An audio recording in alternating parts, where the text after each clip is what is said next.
We're going a little early live today, so let me know if this sound is okay. Somebody just let me know before we get started. We got a lot to go over. So let me know if my microphone is choppy, if it's crackling or whatever, and then I'll be ready. Let me start this over on YouTube, on the Facebook side real quick. Let me know. If we can go, we can go.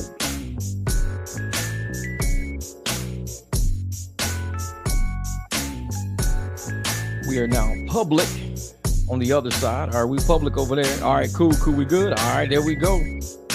$250. There you go, brother. That's what I'm talking about. $250. What up, King James in the place to be? My man, what's good? Let me turn this down a little bit. Let's go like this. All right, there we go. So let me know if this microphone is crackling. Bighorn Kev said we good. So it's like I said, as long as Kev says I get the thumbs up, I can go. So if the mic screws up, you can blame Bighorn Kev on it. Blame me. What up, Ben and Breakfast? What's good? I know, Ron. Hey, I had to get on live, man. You know, we was talking about the February the 5th earnings call. That February the 5th earnings call for Uber. And just like clockwork, I said they weren't going to pull it off. Man, my face is all greasy. Jeez, man, I look like I just ate some chicken or something. What the hell? Grease all popping on my face. I got this light open over here. That's what it is. I got the outside light coming in. I was looking out the window. But yeah, so I'm gonna do this when I do this live stream. I'm gonna actually open up another panel to where I can show you guys the Uber stock, and we're gonna go over the Lyft stock, but we're gonna go over why we think things went the way they went. And a lot of us, man, we called it. A lot of us called it because we are drivers. The investors listen to Derek, they listen to David, they listen to a lot of crap, and we're giving them true, straight up information about what's going on in the streets, what riders are thinking, what riders are saying. This channel always keep it 100. So now you got people like Darren and David trying to sell this illusion to investors to get more money coming in. Today, they bailed. They was like, nope, something's going on, man. Everybody started pulling out. They started stealing stock like crazy. So hold up for us. Let me go over here real quick. Where's my stuff at? Oh, that was what I was looking at. Okay, let me pull this up real quick. Here we go. All right, yeah, we're gonna get into this real quick, man, because I'm like, I know I might, because it's waste management right now, may not have a whole lot of time today, but I want to at least have enough time to go over this stuff. That's the stock search. Now I'm going over this. Let's see what we got. That right there, man. There we go. Uber stock falls. Let me close this. I hate AdSense. Uber stock falls as operating income overshadows revenue surge. And we know what that's about. They've not been telling the truth about where they're getting their money from, what they're doing with the money, how the money's moving. This whole thing with Colorado, we can talk about that because I know a lot of people are saying, well, they just can't tip in during the ride. They can tip before the ride or after, just not during. I believe there's a reason for that too. But here we go here with this Uber call. Uber shares fell 7% despite reporting strong annual results. Operating profit in the fourth quarter disappointed at $770 million, but Dara said Uber posted its strongest quarter ever. So how is operating profit in the fourth quarter disappointing at $770 million, but Dara saying it's the strongest quarter ever? See, people are paying attention to what these apps are saying. They're saying, why are you trying to sell us some BS? Because if you're disappointed at $770 million, but it's your strongest quarter ever, what does that tell us about all the other previous quarters that weren't the strongest, but you said they were the most amazing? There's something going on, and I think the house of cards is starting to fall right now. Uber and Lyft, they're kind of ripping and running. They don't know what to do. So it said the ride-hail company said operating profit in the fourth quarter was $77 million, up 18%, but well below the forecast of $1.2 billion. They were at $770 million, and they forecasted $1.2 billion. That's $500 million. $500 million they missed it by. It was an undisclosed $462 million legal settlement reserve that it did not elaborate on. And that's what they say. The result was hit by an undisclosed $462 million legal settlement reserve it did not elaborate on. Now, you know Tony West is the one who doesn't like to elaborate on what settlements are for. He does this for when he was at the DOJ, he never elaborated on what all those settlements were for. He don't tell people who the money's going to. He don't tell people who's involved in the cases and things like that, because he's used to doing it at the DOJ. When the DOJ said, when the Congress said, we're no longer the oversight on everything over $100,000. We don't deal with that no more. You can just do whatever you want to do. He's doing the same thing at Uber, exact same playbook. It's over a certain amount. We're not telling you everything. We're just going to let you know that it's $462 million, but we ain't telling you what it's for. But I bet there's a lot of people that got rich off that settlement. A lot of attorneys, a lot of law firms, a lot of names you might see in common with that settlement. But if the operating profits should have been at 1.2 billion, but they're using that profit, 462 million of that for a legal settlement.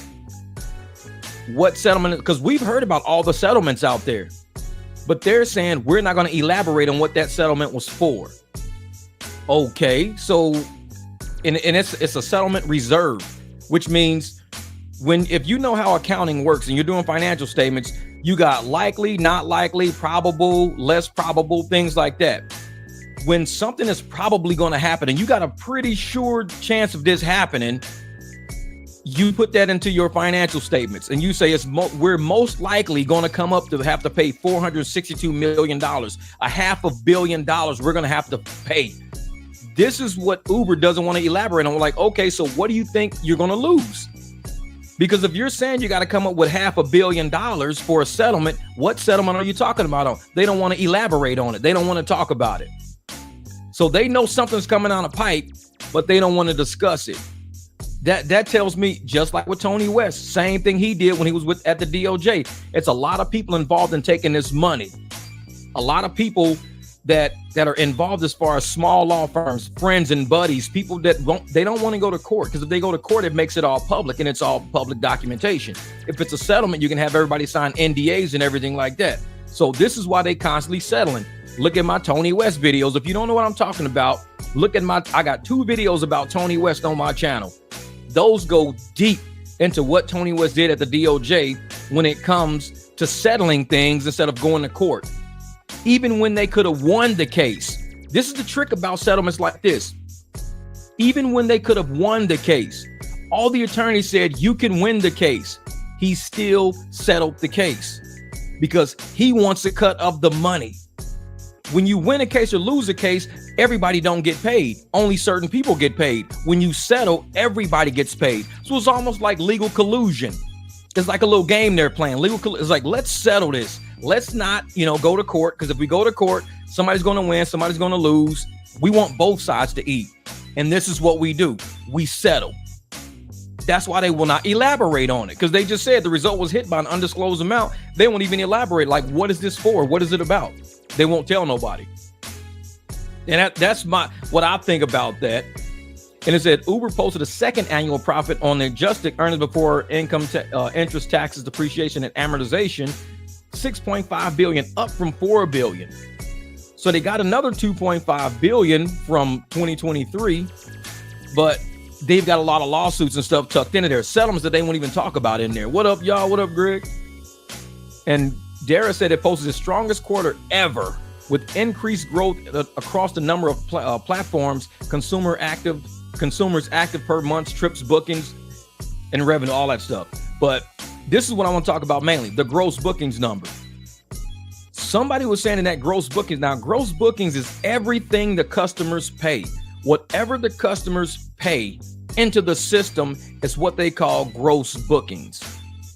So if their gross bookings end up, but driver pay is like way down, that means they're getting all of these people to pay a ton more money to use this platform, but the platform's retaining all the money and not paying it out. That includes tips.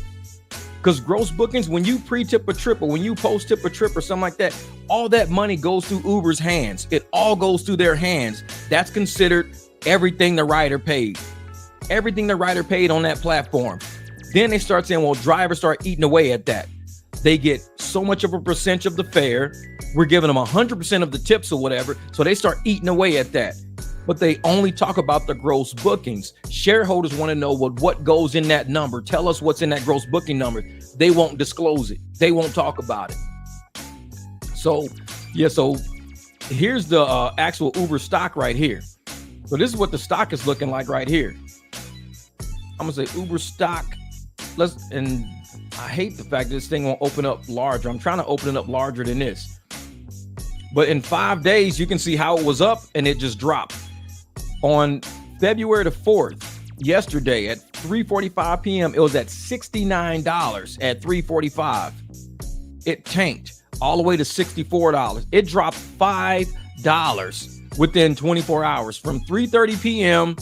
to 10:45 a.m. the next day. It was 3:30 p.m. It was $69.60 at 3:45 Tuesday, yesterday. By 10:30 this morning, it's at $64.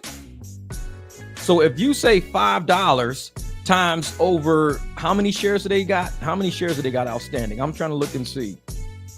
Let's see. I'm looking at Uber outstanding shares. Outstanding shares. All right. Hit it. Okay, 2.6 billion. So 2.106 billion shares, and you just lost $5 a share. So you lost $10 billion from 3:45 p.m. yesterday till 10 o'clock this morning. You somehow in one day lost $10 billion. We was talking about Kamala Harris losing 1.5 billion and 60 days or 90 days or whatever she did. 1.5 billion in about 3 months. 1.5 billion.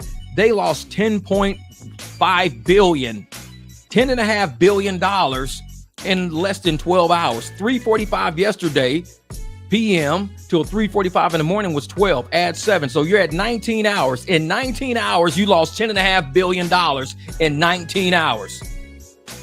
That's a lot of money. $10.5 billion.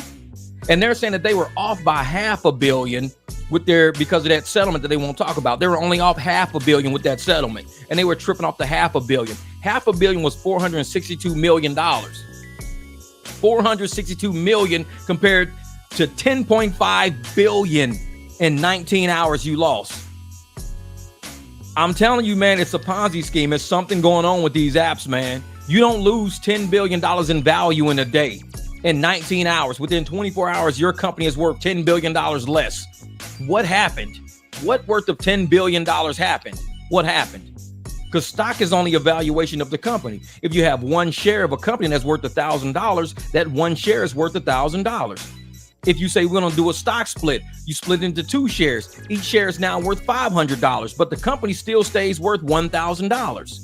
Each share is worth $500 now. If you split into 4 shares, each share is worth $250. The company's still worth $1,000. Now, if the company drops to $800 instead of $1,000, now each share went from $250 down to $200 because you got 4 shares. Now, if the company says, hey, you know what? We're going to drop all the way down to $600. You got 4 shares. Each share is now worth $150. The value of the company drops because your stock price starts going down. You got the same outstanding, but the value of the company is going down. So you're sitting and you're looking at how can Uber lose $10.5 billion in 19 hours? Is the company really not worth nothing? Is that what it is? Is the house of cards really falling? Oh, yeah, brother. Oh, yeah. Man.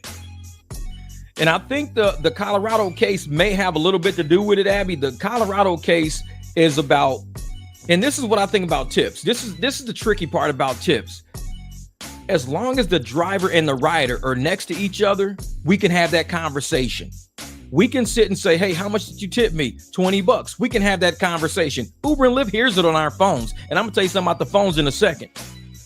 So they hear the conversation because they're recording. Even though you didn't give them permission, they're still recording anyways. Know that. They just can't use it against you because you never gave them permission. They're still listening in to your phone all the time.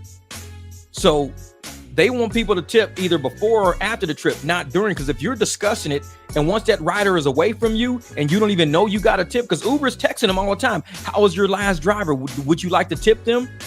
The driver has no idea you're even getting a tip. You don't even know.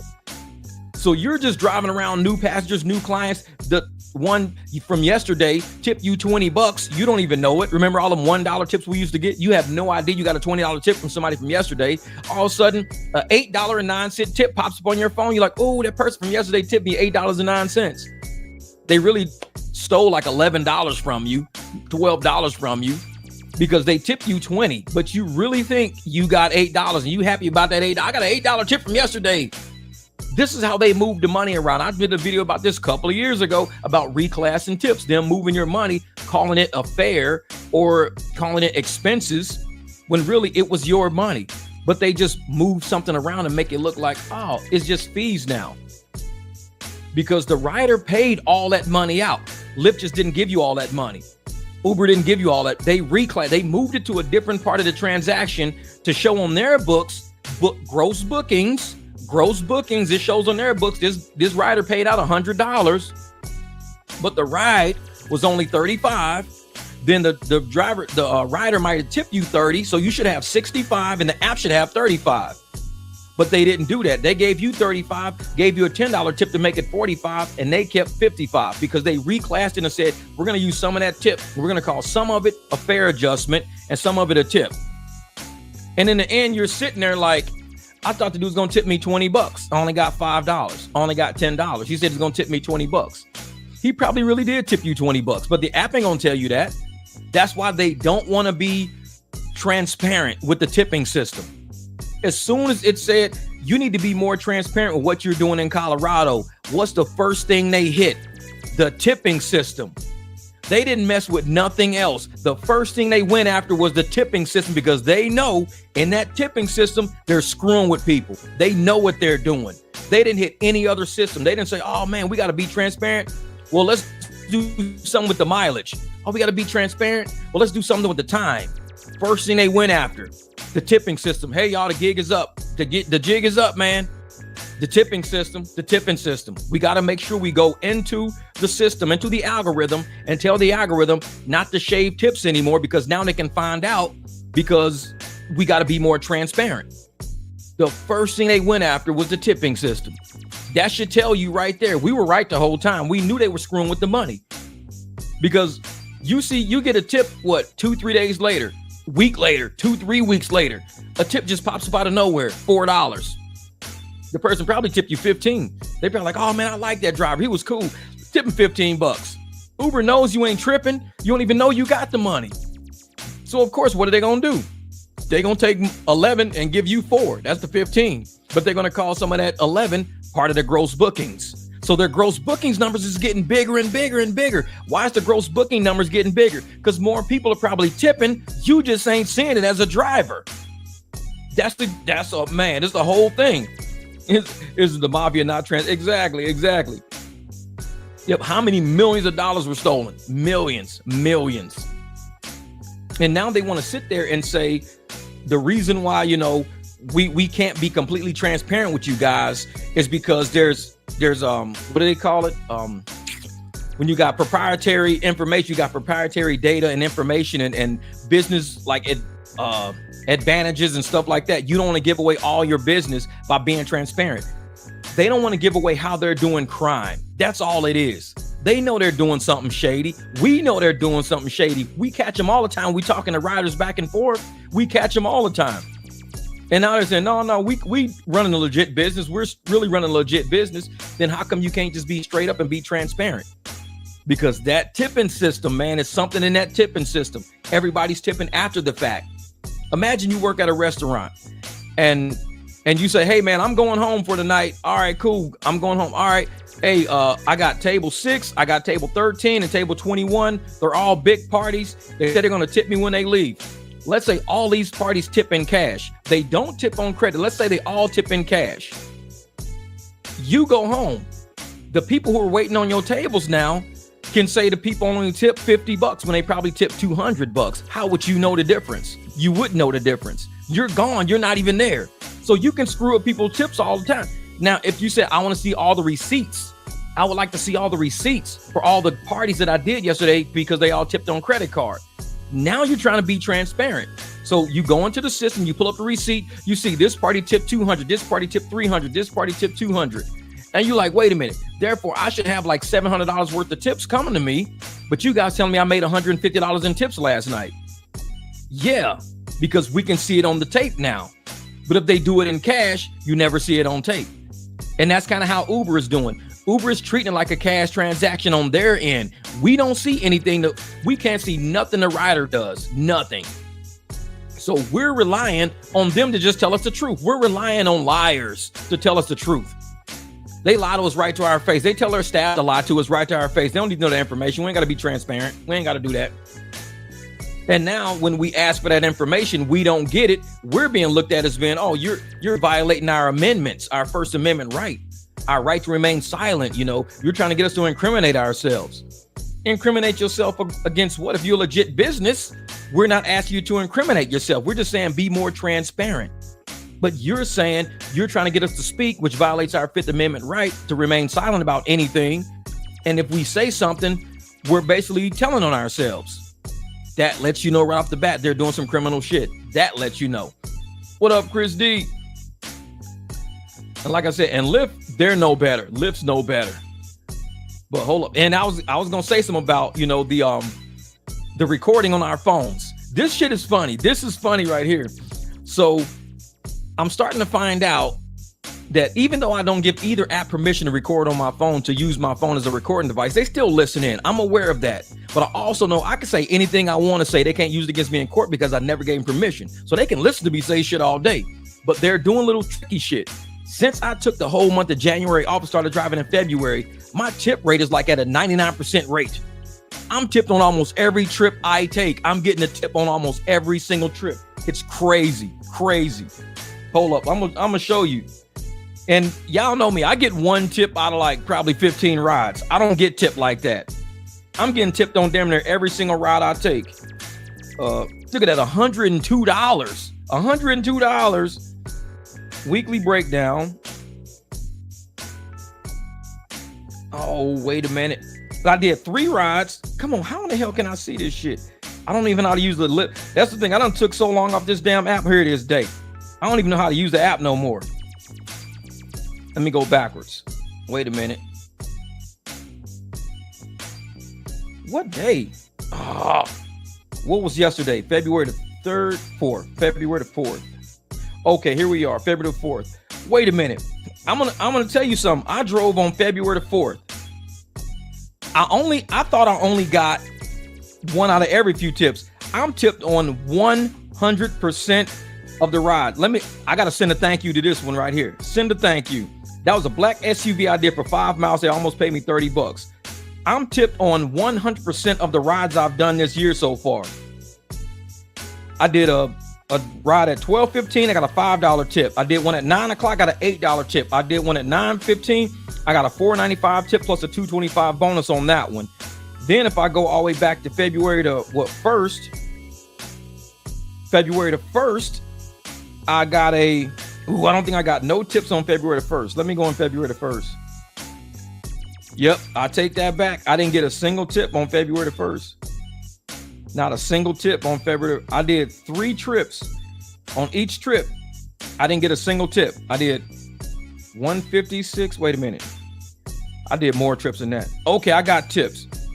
My first ride, I got a tip. My second ride, I got a tip. My third ride, no tip. Fourth ride, a tip. Fifth ride, no tip. Sixth ride, no tip. Seventh ride, no tips. So out of 1, 2, 3, 4, 5, 6, 7 rides, I got 1, 2, 3 tips. 3 tips out of 7 rides. But last night, I got a tip on 100% of the rides.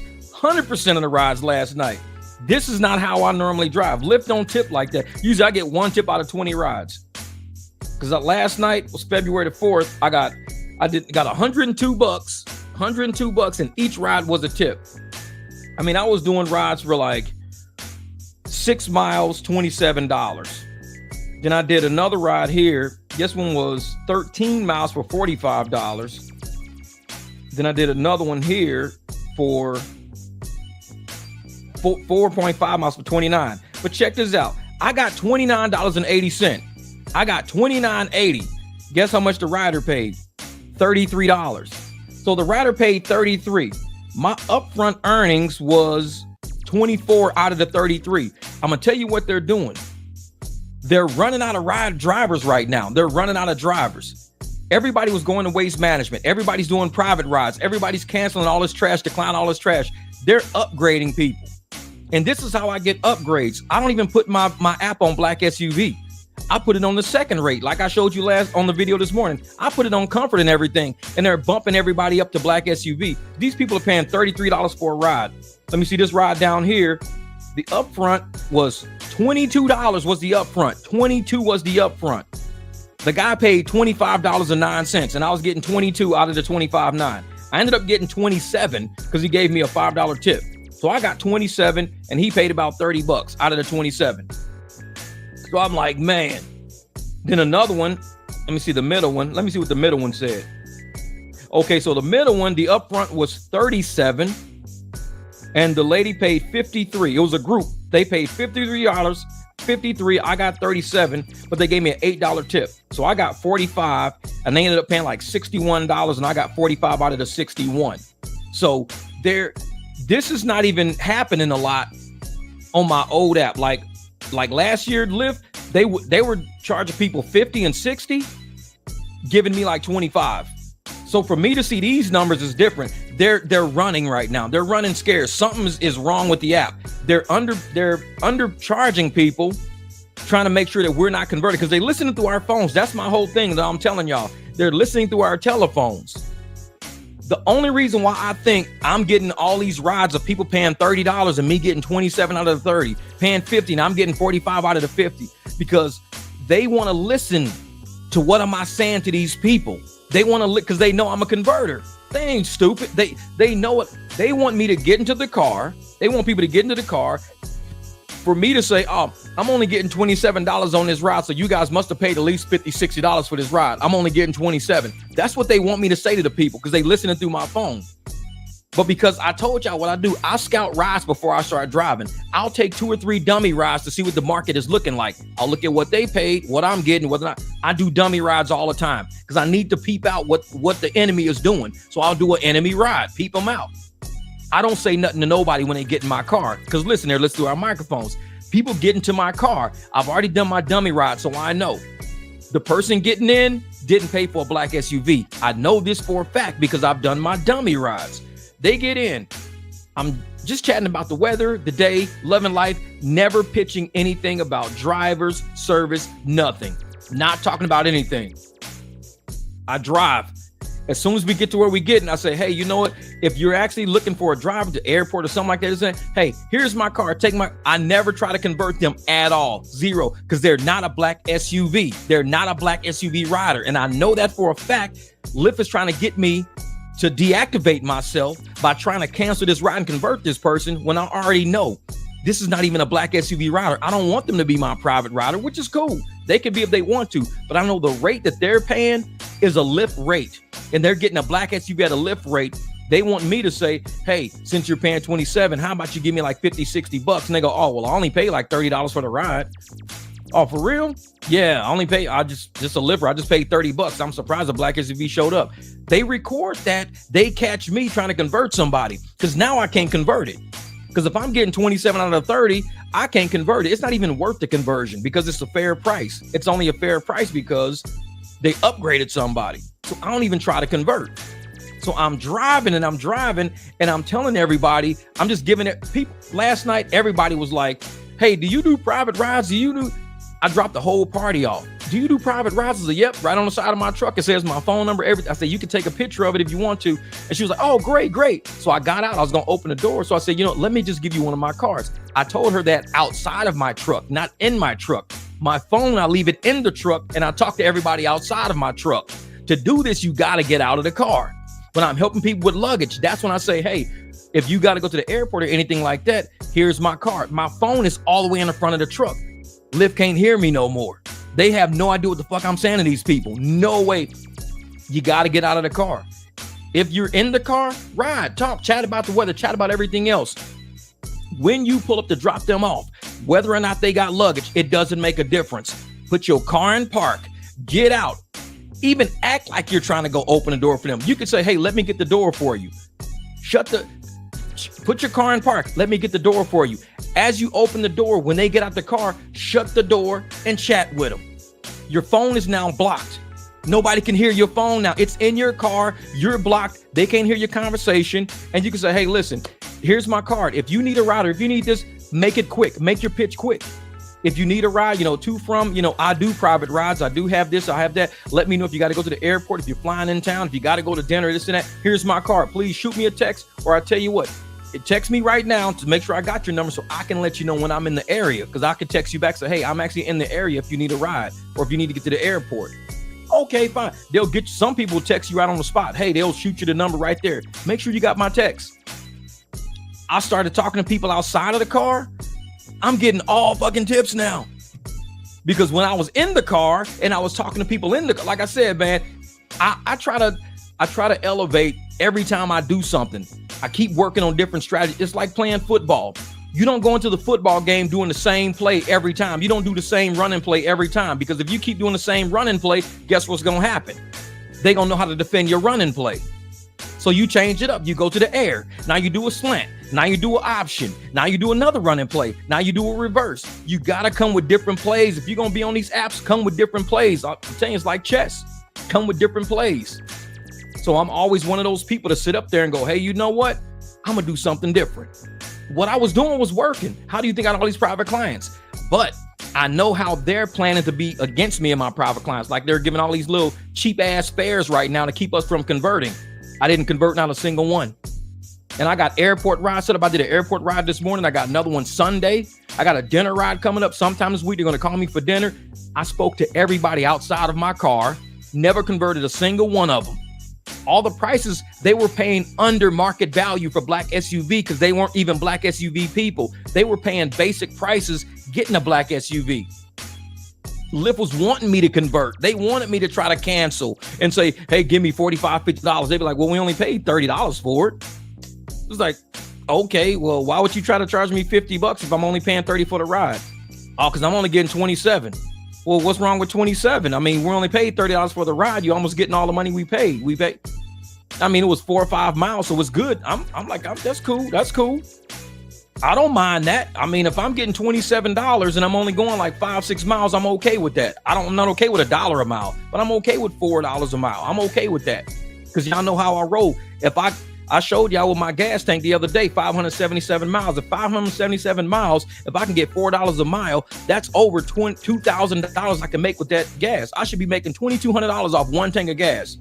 And then it cost me like $70, $80 to fill up. I should be making $2,200 off of $80, which is way better than the stock market gonna pay you. You put $80 in the stock market, you might get 82 back. So now you made $2. Cool. If I put 80 in my gas tank, I should come out with $2,200. That's what should happen to me. So that's the way I look at my gas tank. That's my stock market. But how do I know that they're not trying to hedge bets against me? If I'm talking in my car, they're getting my plays through my microphone. I'm telling my shit all through the microphone. And I'm like, yeah.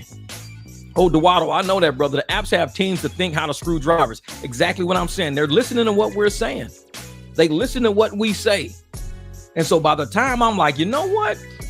I already know that they know my plays on converting. They know my plays because I talk about it on YouTube all the time. So I know they know about it. It's cool. I'm an independent contractor. I could talk about what I want to talk about because right here, these companies, you have to do that in your own car when you're the only operator. These companies have too much power. Exactly. So I'm sitting there going, I'm going to sit here and say, just put your phone on airplane mode and take it off when you're done talking. That's too much, man. I'm a busybody, brother. I'm a busybody. I'm out the car all the time. Even when nobody has luggage, I'm out my car. And I think that's how I get private clients a lot. There's been times when I've gotten out the car and somebody who didn't even book the ride. It's just people who riding with us. They're like, hey, you got a card or anything? They sitting in the very, very back. They the ones asking me. They're like, damn, this dude out the car with us. He's opening the door. He's chatting with us. He's friendly. You got a card, man? When you get out the car and you get mobile and you get moving, people see you as energetic. They see you as ready to work. Yesterday, I'm going grocery shopping to go get some dog treats and bread. I got Jamil on the phone. I'm like, Jamil, this and that. I'm about to run into Walmart real quick. I'm driving through. It's a lady loading all her own groceries in the back of some dude's car. He's just sitting in the driver's seat like this. He's an Uber driver. He's just sitting in the driver's seat like this. And the lady's loading all her own shit in the back. And I'm like, wow. I'd be out the car trying to help load because if I load, it's going to go fast. I'm gonna help load. I'm gonna get shit going. Dude is just sitting in his car, and people wonder why they're not making money in ride service. Why they not making money in ride share? The reason, because you're not trying to make money. You're just trying to stay busy. You're doing whatever it takes to keep your app pinging. I'm not trying to do that. I want to take 2 days off. I want to take a week off, take a month off. If I want to do that, then it means I got to get out. And the people that I do actually have in my car, what happens? They pay well. And I'm like, last night, like I said, I ended up with, let me see something. I keep saying poor connection. Even last night, I ended up, let me see, day. Here we go. It was $102. And I was on the, I did 3 rides. That's it. I did 3 rides. It won't show me like my actual active hours though. I'm looking for my actual hours. That's what I want to see. Just for that day. I rejected 34 of them. My book time, my actual book time yesterday, 1 hour and 13 minutes. So in 1 hour and 13 minutes of book time, I made $102, $102.98 in 1 hour and 13 minutes. So when I hear people talk about, I see these YouTube thumbnails out there. Hey, I can help you make $20 an hour. I can help you make $25 an hour. Watch my video and make 25. We 4Xing that shit. And it's not because we got a black SUV, because these people are using basic Uber and basic Lyft. There's just no cars in the area. So even if I rolled up with a basic car in my BMW, I would tell them, and they say, well, we're going to pay you the BMW rate of $9. If they paid 30 and I'm getting 9 out of 30 and I tell them, give me 25, guess what I got paid in the black SUV? $27. I got $27 in a black SUV. The upfront was $22.75. On this trip, the upfront was $22.75. I got a $5 tip to make it $27. If I ride in my BMW, I'm not getting the upfront of $24.75. I'm getting the upfront of $9. But the dude paid $25.09. So he paid $25.09 to go 6 miles. He paid $25.09. Well, he didn't go 6. He went, let me see, 4.8 miles, 5 miles. So he paid $25 to go 5 miles, $5 a mile. If I'm in my regular car, oh, thank you, Jim from Denver. I appreciate that, brother. And I tell people, if I'm willing to get $3 to $4 a mile, knowing he's going 5 miles, and I tell him, hey, man, I'll just charge you 20. I'm in my Beamer getting $9 base rate. He paid 25. So I'm going to get $20. In black SUV, I got an upfront of 24. I got $4 more than I could have got converting in my car. Had I used my car and converted, I'd be at 20. I used a black SUV. I didn't convert. I'm at 27. What's the difference? What's the difference? Is in when I got to $24, I was like, I'm not going to convert. Like I said, he gave me a $5 tip. I didn't have to convert. So therefore, like I said, the app was going to see if I was going to convert that. That's why they upgraded this dude. Because I'm black SUV, he didn't order black SUV. They thought I was going to be like, hey, man, I'll charge you $50 for this. No, man, I only paid like $25, $26 for that ride. That's it. For real? You didn't order black SUV? No, I just ordered fastest ride. I got paid a black SUV rate. That's the trick, man. You got to know how these apps are operating out there, man. You got to know how they're operating. Oh, yeah. And see, Jim, shout out to the 300. Need a team here in Denver. I've grown fast with private clients. Double bookings are frustrating when you're operating solo. Thanks, Jeff. Oh, yeah, Jim. Hey, we got time to wake up. I know he's out there. Who else? Tony, Driven Dad's out there. So you got to talk to those guys, man. See what areas they operate in and see if they can help you out. Because we all on that. Right now, we're all struggling because we got so many clients and we're like, herding cats. We got 3-4 clients on different parts of town. And was like, hey, Jeff, and people text last minute. Last night, I was sitting here chilling last night. I'm kicking back, relaxing. I was going to wake up today and wait a minute. Hold up. Here we go. I was going to wake up and kick back, relax. I'm doing nothing. Wait a minute. Where is it at? Okay. I'm trying to find it now. And I'm not doing anything. And this is, hey, Mr. Watts, can you please pick me up tomorrow at the airport? I land at 10:28 a.m. Now, this was last night at like 8:20. I didn't even have this client till this morning. So I'm sitting there like, if I would have had somebody booked, I had to go look at all my stuff. So I said, well, let me check. I said, let me check my books real quick, make sure everything's solid. So I checked out my books. I said, yep, I can actually come pick you up. No problem. Now, had I already been booked for this morning, I would have had to find somebody to help my client that was flying in, because I just learned last night. It was like a 12-hour turnaround. He texted me at like 8. At 10, I was at the airport this morning picking him up. So if you don't have a team out there operating, like Jim says, you need a team. It's hard to operate solo. It is so frustrating to know you got clients that relying on you and you can't even do it because you like, man, I got this person booked. Oh shit, what am I gonna do? I got a whole team. I got Manny, Jamil, Danny. I got Bighorn Kev. I got a team. And so that's what it needs, man. You gotta, like Jim, he's out in Denver. Tony, Driven Dad, Time to Wake Up.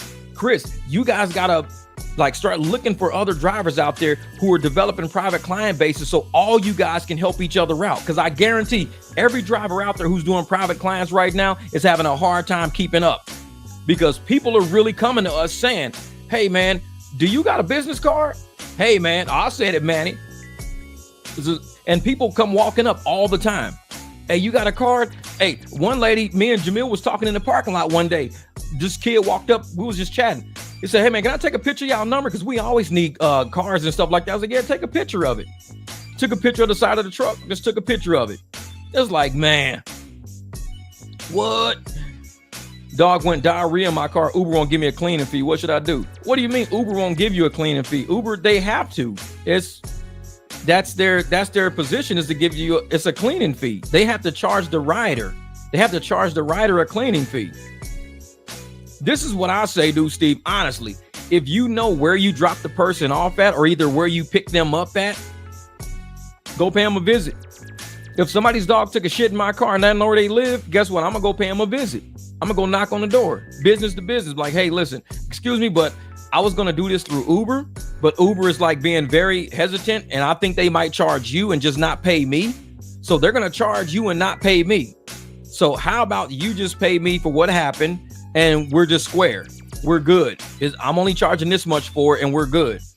And if they say, no, I'm not paying you for that, I'd just rather go through Uber. Say, well, if I go through Uber, and let them know, if I go through Uber, then I have to tell them the exact situation.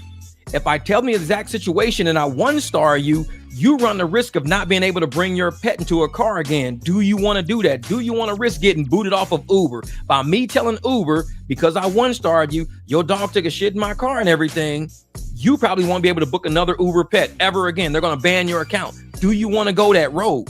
Because I'm coming to you directly so you can stay on Uber, so you can use Uber pet. Because the moment I put you in the system, the Uber system is somebody who's, you wouldn't clean up after your dog, get this and that. Now, you're off the app, sir. You off the app. I'd go straight to him and tell him, this is the situation we're in right now. It's kind of like insurance. If we have a wreck, we can go through insurance. You can just pay me straight. Like y'all saw me on a video I did when this kid rear-ended me in my BMW and he messed up my rear spoiler. I told him, I said, we can do this shit the hard way or the easy way. I said, you could just hit me up right now with Cash App. He gave me $200 on the spot. He tried to give me his health insurance card like I was going to fall for that shit. He tried to hand me his health insurance card. I'm like, here's my insurance. Nah, bro, that's health insurance. No. Oh, there you go. Jim from Denver. Hey, hit up Time to Wake Up. There you go right there. There you go right there. That's part of your team, man. That's part of your team right there. Because he does nothing but private rides. So both of you guys are going to have a lot of overlap. Like he's going to need help and you're going to need help at some some point. So Time to Wake Up, Jim, you guys, hey, link up, man. Link up, brother. That's what I like seeing this, man. I like seeing this. Drivers knowing it's too much money to be made out there. There's too many clients for us to be one person on our own fighting for all this. And we're doing our best to spread it around. So, and we all gonna come out, man. Clients will be happy about this. They'll be happy about it. And yeah, that's what I say. Jeff is Red Mafia. The easy way or the hard way? Man, I'm telling you, man. Yep, there is. Time to Wake Up. Will do. All right, man. Just looking forward to hearing from you, man. I love seeing drivers working together, man, because this is what it's gonna take. Real shit. Because like you said, right here in Phoenix, it's so many of us on each other's say, hey man, can you pick this person up? Can you pick this person up? I gotta go west. They gotta go south. Can you do me a favor and pick them up? And we don't care. Whatever you charge is what you charge. You may not be in a car. You may be in a black SUV, so you may charge a little more than me in my car. Today, I was out driving a Beamer, so a couple of my clients are just Beamer clients. They're not SUV clients. So I did a few Beamer rides today, got that out the way. And the good thing is, like I said, they cashed at me last night for it. I was out in the Beamer earlier. Now I'm back in the black SUV doing different clients now. Oh, yeah, man. It takes a team to knock down a Titan, man. There it is. There it is. Jesse is hilarious. He said, just be careful with time to wake up. He might end up giving you expired condiment package. He rides around with relish and shit and mustard in his trunk from old Uber Eats orders, just in case he might give you some old ass mayo. Give you some napkins. You order some Denny's, but you get napkins from like Jack in the Box. You're like, wait a minute, how did I get Jack in the Box napkins? Oh, I forgot your napkins. I got you though. He says he retired from the delivery game. That's what I'm talking about. Hey, he's doing. I'm telling you, he does nothing but private. The man is on his A game. When it comes to private rides, he's on his A game. And I'm telling, man, we got so many great drivers over here. So many great drivers on this channel. I love the energy. Thank you, Darius. I appreciate you, brother. Thank you for the super chat, brother. Appreciate that, man. Much love, much love. Because y'all know it's a busy week this week. I could be out, trying to drive and generate dollars, but I'm like, I gotta hang out with y'all for a minute, man. Because we gotta talk about some things, man. I appreciate that, Darius. But yeah, we got some amazing drivers on this channel. A lot of good energy. And there's a lot of defeated drivers on other channels out there. You see them like, they're oh man, I can't drive. I can't do this. I don't know how you guys are doing this. My market is too small. When you walk into the game with a defeated attitude right off the bat, you're beating yourself up. The game ain't even got to beat you up. The game don't got to do. You already beat yourself up. You sitting there, oh man, I can't do it. My market is too small. Please give me a small market. Because if you give me a small market, that's almost like a monopoly right there. You can go out, you can text people, you can hang ads, you can do it. Man, be on, Facebook, be on Instagram, do whatever you do to market yourself. Give me a small market. But when you got a big market, all you have is more opportunity. So you need a bigger team for the bigger markets. In Phoenix, there's no way I could be by myself doing this. No way possible. So I'm glad I met Jamil and all these guys, because once we started hitting the ground running, I think Kevin was one of the first guys that I had to use to help me, because he was helping me with Skylar and helping me with and I was like, dude, I appreciate this so much. He was helping me with this guy, Gilbert. I'm like, dude, I appreciate you. Thank you, Manny, my brother. Thank you for the super sticker. And like I said, and even Manny, he came on the team like a couple of months back. He's been on the team. Another amazing guy to have around. When you got reliable people like that in your corner, it gives you confidence to know I can tell these people downtown, I could book with you, no problem. Just text me. They text me, they hit me up, they book me. Guess just like my client last night hit me up saying, Jeff, pick me up from the airport. Now that would have been a conflict in schedule. I got these guys booked and I got those guys booked. That's when I say, Manny, where are you located? Oh, Scottsdale. Can you do me a favor and hit the airport? Yeah, because one of my clients will be landing. He'll be at Terminal 4. This is his name. This is what he looks like. Send him a picture of it. Isn't it? And I already text him already. You guys got each other information. You guys are crossed. All right, cool. This is why it's good to have a team like that, because now I can shoot downtown, pick up the group that booked with me. It gives you so much more leverage when you got a team, so much more leverage. You don't have to be scared at all. You don't have to say, well, I don't know if I could take you or not. I don't know. I got stuff to do tomorrow. Nope. Say, yep, I got you. Every time. Yep. 100% of the times. I got you. Don't worry about it. You start working in your schedule, If they can't get it, guess what? Boop. Shoot them. Shoot them with one of the people on your team. They got them. Big Horn Kev, thank you, brother. Thank you, brother. Oh, you welcome, Jesse. 37 days, no apps. 3 days, 3 clients, 550. Listen to the man. Listen. And Kev, do you have a black SUV? I need to hear from you. Do you own a black SUV? 3 days, 3 clients, $550. Do you own a black SUV? For all you people out there thinking this channel is just about black SUVs, oh, I can't connect with this channel, man. This channel ain't nothing but black SUVs over here. Kev, do you got a black SUV? Kev ain't never had a black SUV. Kev don't need a black SUV. Kev has customer service. Kev has flexibility. He's got dependability. He will show up. He's reliable. Kev don't need a black SUV. So for all you people screaming, you need a black SUV to do like that. No, you don't. I've been knowing Kev for almost 2 years. Kev ain't never had a black SUV. But when I first met Kev, what was he doing? He was like, yeah, man, the apps are trying to charge this guy 25, but I'm telling this guy, I'll do it for, 18. He would say something like that, like some off number, $18. I'm like, where'd you get 18 from? I don't know, man. It's like a $7 discount. And we'd laugh and crack up. Look at that, 2018 Equinox, Chevy Equinox. And so we laugh about the $7. He come up with, yeah, I said $13. We would laugh. 13? Where'd you get 13 from? I don't know. It's like a $5 discount from the 18 they paid. We'd be laughing. And now Kev is like, 200. And guess what Kev get? 250. 70. Guess what he get? 170. Because he got confidence. He started realizing people want to pay us. People want to keep you on the road as their driver. They don't want to see you not being a driver. They don't have to rely on technology when they can rely on somebody who's very reliable, who's personable. That's what Kev became. He grew, he developed being on this channel. No black SUV. And he developed on this channel to be one of the best drivers we got on this channel. Thank you, CS Executive. Business cards and networking, both other drivers and client social media is the key. Regardless of your market, learn your expenses to exist. That is now your minimum fee. Thank you. We were just talking about that the other day. Minimum fees. We talked about that today on a Zoom call. What is the minimum fee? We were talking about that on a Zoom call today. This is what I'm telling y'all. The synergy and the energy on this channel, because all the drivers here exist for a reason. Exactly what you were saying. Jamil, Danny, y'all knew on the call this morning, we were talking about minimum fees.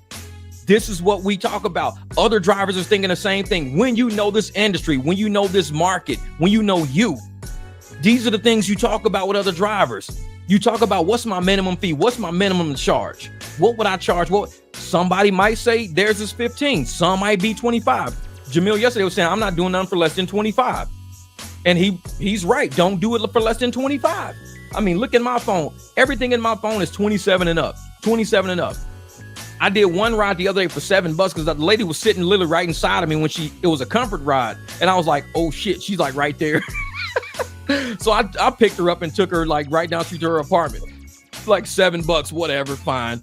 But normally I'm like y'all, man, I'm the same way. You got to learn your minimum. Learn what your minimum and stick to that. Don't let them bring you down. Level up. Don't level down just to say, I stayed busy. Like Kev said, $550 in 3 days off 3 rides. You don't got to do a lot of rides. That means he's not putting tons of gas in his car. He's not burning his tires up. He's not eating his brakes and rotors away. He's not hitting potholes and shit, tearing up his tie rods and struts. He's cruising easy. Every 3 days, he can make $550 off minimum wear and tear. If you do that all year long, your profits are going to be through the roof. And you don't have to sit there and shell all that money back out to a repair shop to repair everything. You don't have to do that. So, man, I appreciate that, Kev. Thank you. Yes, executive, man. This minimum fee or booking fee, pick your wording. That's it. And it's like, and it's not a mean thing, because some people might say, well, the app is only charging me 11. Then take the app. There's nothing wrong with that. I don't want to take the app. Okay, if you don't want to take the app, then you got to pay my $25. Well, but the app is only, I'm not the app. I'm Jeff. I'm not the app.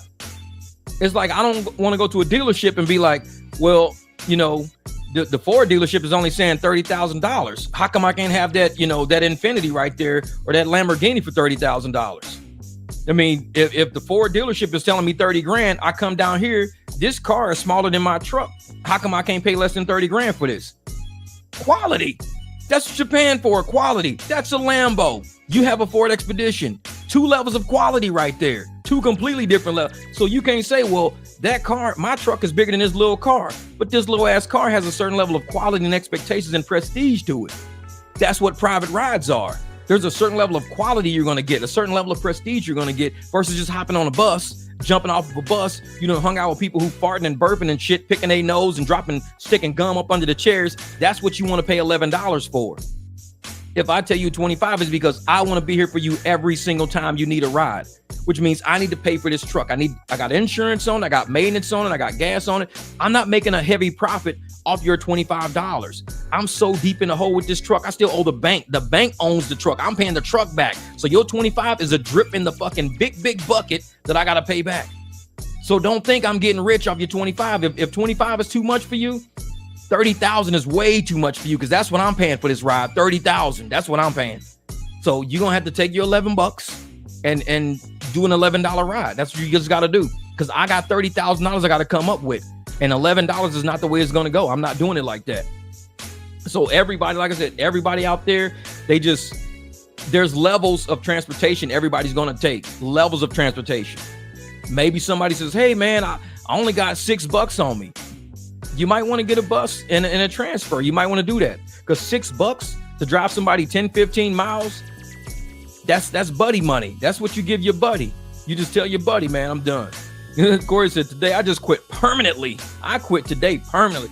Bruh, I can't. The last time I did a ride with Uber was what? I think February the 1st, because first before that was New Year's Eve. Then I did one ride on February the 1st. I don't really drive Uber, man. I just don't get them. I just don't get Uber, man. I don't get Uber. Say my boss charges $75 an hour for 21 Mercedes, $125 for the S500, and SUVs start at $150 before looking at security driver rates. Oh yeah. Because CS, it's a level. It's a level that people have to be at in life. And every level's not for everybody. And I say that shit, it's like, just because you go to McDonald's, you can afford a meal deal at McDonald's, don't mean you can go to Horton Steakhouse and say, well, I only went to McDonald's and I just paid $13 for me and my kids to eat. How come I can't come to the steakhouse and pay $13 for me and my kids to eat? Two different levels. You're at McDonald's, you getting a Happy Meal, some McNuggets and shit, an orange soda. And you come here, you're getting a steak, you're getting a chef, you're getting personal service, you're getting a maitre d's walking into your table. You don't get that shit at McDonald's. It's different levels. So maybe you got to take your $20 bill, stop off at McDonald's. When you get your bonus check and you want to treat you and your kids to a great place, you come back here. It ain't for everybody. This shit's not for everybody. Yeah. And man, so I saw 15 for 45 minutes and it hurt my soul. He said, that shit hurt my soul. Yeah, man. Oh, the Happy Meal's like $15 nowadays. Oh, yeah. Yeah, exactly. And that's the thing, man, is like, we have to stand our ground. Waymo and all these driverless vehicles are not about service. They're about the most basic form of transportation. It's like having a remote control car take you somewhere, like sitting on a remote control skateboard, having to take you places. It's not as fancy and like customer service oriented as people want to believe it is. You open your own car door, you put your own luggage in, you take your own luggage out. There's no water in there when you get in there. There's no level of conversation. There's no interesting nothing about it. It's just a novelty of saying, I'm in a car that has no driver. Whee! But yet, people who drive with us, they have a whole experience that becomes a part of their night. They say, bro, our driver drove up to the house.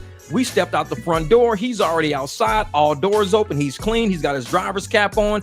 His wine, his water is something in it. We get in there. Some great Spanish guitar music is playing. We having conversations about kids and life and everything else like that.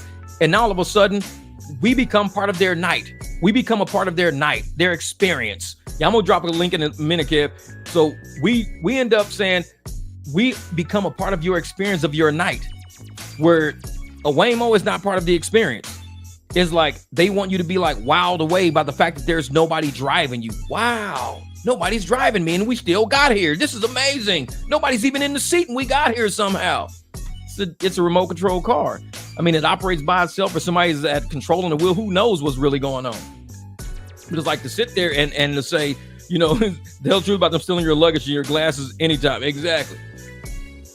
Oh yeah, the dip and sip pack. And this morning I was laughing because I want to come up with the trip and sip package. What the trip and sip is after you get off the plane, you land and I'm at the airport, already got something in the car for you to sip on. You might say, man, I needed one of these Jack Daniel little shot glasses, man. You call it trip and sip and trip on your way to the airport. My man Ty, I got to take him to the airport.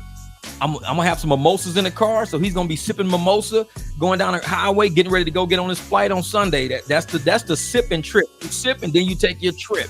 So it's like, man, this is what we do. We got the packages for you, and it's all complimentary. It's all complimentary. It's priced. It's included in the price because our clients are taking care of us, and we want to spread that love and start taking care of people. This is what we do. You're not getting that with Waymo. You ain't getting out on a bus. It's like you're going to get on the bus and they got wine just waiting for you when you get on the bus. There's wine when you get in Waymo. It's wine just sitting right there. Like, man. See, Jeff encouraging alcoholism. Man, I'm telling you. Sip and trip the presidential package. I'm telling you, man. man. This is Jamil says he's not listening. Sorry, Ross. Sitting here having a meeting. Yeah. And that's what we do, man. We want to make sure that we become a part of your night, a part of your experience. And it's going to cost a little bit because over time, the people who experience it will be able to talk about it and say, man, this was great. I loved it, man. We went to Disneyland. We went here. We went there. We got out. We had a ride and, it was cruising and shit. He says, I got the smoke ride package. I know it. And that's what people are going to be talking about. Whereas with a Waymo or a driverless vehicle, what are they going to talk about? Yeah, we came here. We got to select our music like it's a goddamn jukebox. Like we had jukeboxes when I was a little kid. We got to select our music. It's like, okay. Man. Jim from Denver, what'd you say? Thank you for the super chat, brothers. It's nice to see the new leadership cleaning up our cities. Window washers soliciting at major intersection in Denver are non-existent now. Used to have to wave them off every day tirelessly. What a change. Telling you, man, I'm telling you. And the reason why our cities are starting to look a little bit cleaner, because crime is now viewed as being a bad thing. Remember when crime used to be viewed as good? They had cities saying, hey, we're going to provide you with heroin needles.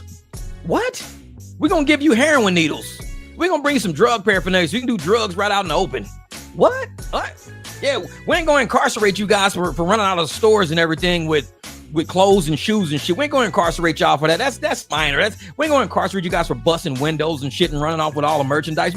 No, crime is now really viewed as a bad thing. For some reason, the Democrat Party, don't know why, they started viewing crime as being like tolerable. Like we should be able to tolerate crime. We should let criminals do it. No. And now that's me, rideshare drivers, us. We're going to feel a little bit safer out there on the roads. We can feel safer now. We're in these streets every day. We don't have no protection around us. We don't got cops following us all the damn time. We're in these streets. We need these streets to be safer. People can pretend they're washing windows. So they walk up to your car. They fake like they washing your windows and somebody else run up on the other side and jump in your damn car. People stopping your car is not a good thing. People standing in front of your car is not a good thing. It freezes you up in traffic. And then what are you going to do? What are you going to do now? You're going to sit there and say, well, I got carjacked at the stoplight. Why? I was letting somebody wash my windows. And next thing you know, some other people jumped in my car and took my car. You got to clean these streets up, man. This should be commerce. We should be moving. We should be enjoying the day and everything. Thank you, Myron. What up, brother? Oh, yeah. Jeff, the team gives you the ability to execute superior service consistently without interruption. Oh, yeah. That's what I'm saying, man. That's what I'm saying. And that's what teams do, man. They give you that leverage. But I'm glad they're starting to clean up the cities and everything, because if we can't cruise to these streets without knowing that I can get from point A to point B safely, then why am I out here doing 28 rides a day? That's a lot of risk I'm putting on myself a day. And the city partly is to blame for that. The city should be keeping our street. Police are driving down the same streets we driving down. You telling me they don't see all these criminals? They do too. But they were told to stand down. Even store employees were told to stand down. When you see somebody committing a crime, stand down. When you see somebody doing, stand down, let them do it. Who says that about crime? Who says it's okay to do crime? Like, stand down and just let it happen? Yeah, just let it happen. Don't worry about it. Just let it happen. It's just crime. It ain't no big deal. No, because that leads to other things. Like when we was little, our mom said, if you lie, you steal. If you steal, you kill. You got gateway crimes. Lying is where it starts. Then you start stealing. And then you keep pushing the envelope. And once you let crime start elevating, now you're into drugs and drug dealing and stealing shit for drugs and killing people to get drugs. It elevates. You got to nip crime at the bud. So I'm glad everything is going the way it's going right now, because people are scared to be outside doing crimes again. Everybody was doing crimes and videotaping themselves do crimes. Oh yeah, bro. Look at us up in the Apple store stealing all this shit. We up in the Apple store, dog. We can't go to jail for it because it's not illegal to do this. They just gonna give you a ticket. And I'll be like, this shit's crazy. Say, for the shampoo, what up? My man Daniel, what's good, brother? And I'm sitting there looking at all these people. I'm like, look at the society we live in right now. It's literally embracing criminal behavior, saying that it's not that bad. It's just crime. It ain't that bad. It's just crime. Ain't nothing wrong with that. What? Who says that? Criminals say that. That's who say that. People who support crime and support criminals, support a lack of safety. Those are the people that say that. And we sitting there like, no, we should have laws to either deter you from doing it by punishing you. You should have consequence. You should be punished for doing these types of crimes. And if you have no consequence for it, it's just more people gonna be doing it. Your neighborhood, people stealing catalytic converters, people stealing radios out of cars, people doing house invasions, breaking in people's houses. Oh, you can't shoot no home invader if they got their back turned to you. I used to be like, what? Who said it? Yeah, if somebody breaks in your house, you can't shoot them in the back. They can break in your house, but it's quick. As soon as they turn around, you can't shoot them no more. They can walk backwards towards you the whole time, just walking backwards towards you and shit. You can't shoot them in the back. They're not threatening you. They got their back to you. I'm like, who says this kind of weird shit? That somebody breaks in your house with a gun or a bat or anything else, you can't defend yourself because they got their back facing you. Even if they walking towards you, they back is to you. You can't shoot them in the back. I'm like, y'all some weird motherfuckers, man. If you turn your back to me, if you break in my house, I'm gonna blow your fucking back off. That's about it. It's like, I don't play that shit. You broke in my house. But this is how criminals think. They always look for a loophole that allows them to do a crime. I should be allowed to break in your house as long as I turn my back to you. If I turn my back to you, I could take anything I want out of here. I could turn my back and take your TV. You can't shoot me in the back. I got your TV. I'm leaving you. I'm not a threat to you. I could take your safe. I could take your car keys and shit. I got my back to you. You can't shoot me. I got my back to you. I'd be like, who made up these crazy ass fucking logic? Criminals made it up. That's a loophole that allows them to do a crime. And it was normally, I swear, it was normally Democrats saying that shit. It's like, oh, my back. Yeah. It's like, as long as we got our back to you, we're not a threat to you. We're going away from you. I say, what if you got your back to me and you backing up towards me? Well, it's still my back to you. I mean, as long as somebody got the back to you, it's not a threat. Who makes this shit up? A criminal makes it up. That's what it is. What up, Jesse? This is for the Colt 45 packages. Thanks, brother. The 40 ounces. We're going to have 40 ounces in the house, man. 40's in the house. Yeah, but that's why I'm like, man, I'm so glad that the crime is starting to go down now, because it's going to just open the door for us to feel safer while we out driving with our clients. We got clients in the car. We got people we're trying to get to and from. A lot of these people got money. A lot of them got nice jewelry on, nice clothes on, live in nice houses. I don't want to be carjacked with these people. I don't want to, people rob my clients and shit like that. We got to keep our community safe. We're people who are transporting people, and they pay up for safety. They say, hey, can you just get us there safely? Get you there safely, no problem. We don't take them through no badass, raunchy ass neighborhoods and shit like that. And they say, ooh, black SUV, let's go get them. It's like, no, we don't want that. We don't want that. We want to make sure that our roads are safe, our schools are safe, churches are safe. And it cracks me up because people are like, well, as long as somebody's in the church, and this is what they were saying about the immigrant shit was cracking me up, dude. This shit is crack. They said if an immigrant runs into a church, the state can't go into the church to get them because a church is anti-state. Follow me on this one. Follow me. The church is anti-state. So as long as a criminal runs into a church, the criminal is safe from prosecution. You can't prosecute. And I'm like, listen, who makes this shit up? Criminals make this logic up. How can you tell me running in a church makes you safer because you can't arrest? If you're a criminal and you run to a church, the church can take sanctuary over your life. Y'all remember Dylan Roof, the dude that shot up all them people that was praying in church? Where did they get him? They got him in church. He's a criminal. So how can you tell me criminals can go in churches and they got sanctuary inside of a church? You can't arrest somebody in a church. As long as a criminal can do crimes and whatever they want to do, they can run into a church because it's a sanctuary. What? I'm like, who makes this shit up? Criminals. That's who makes it up. I'm like, there's no way you're telling me running into a church should mean it's safe. It's like home base. It's like motherfuckers, little kids playing freeze tag. If you touch home base, you can't be frozen. If you get to home base, you can't be frozen. If you get to church, you can't be arrested. That's home base. Home base for criminals. I'm like, where do y'all hear this shit at? If that was the case, Dylan Roof would have never been arrested because he killed all them black people that was praying in church. And the police should have been like, well, we waiting outside for you. We can't arrest you in there, but we can wait for your ass out here. He could be like, well, I'm in church. I got sanctuary. You can't do anything to me because I'm in church. I'm a criminal and I'm in church. So you can't touch me. Sorry. Well, you just killed a lot of people. Well, you can come in here and get the people I killed, but you can't touch me. Sanctuary. I'm in church. This is why I tell you the logic don't fit. It's just a bunch of bullshit.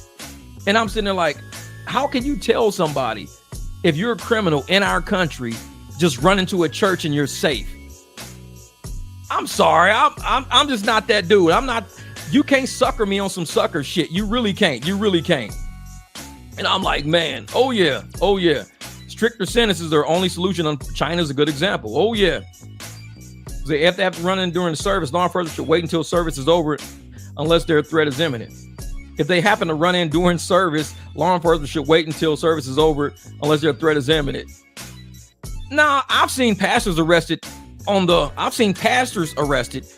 giving a service. I've seen that. It don't, just because you want to pretend that God is your security against the crime you just committed. Like, hey man, there's service going on right now.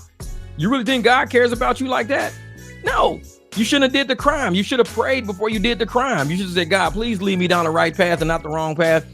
Lead me from the temptation and deliver me from evil.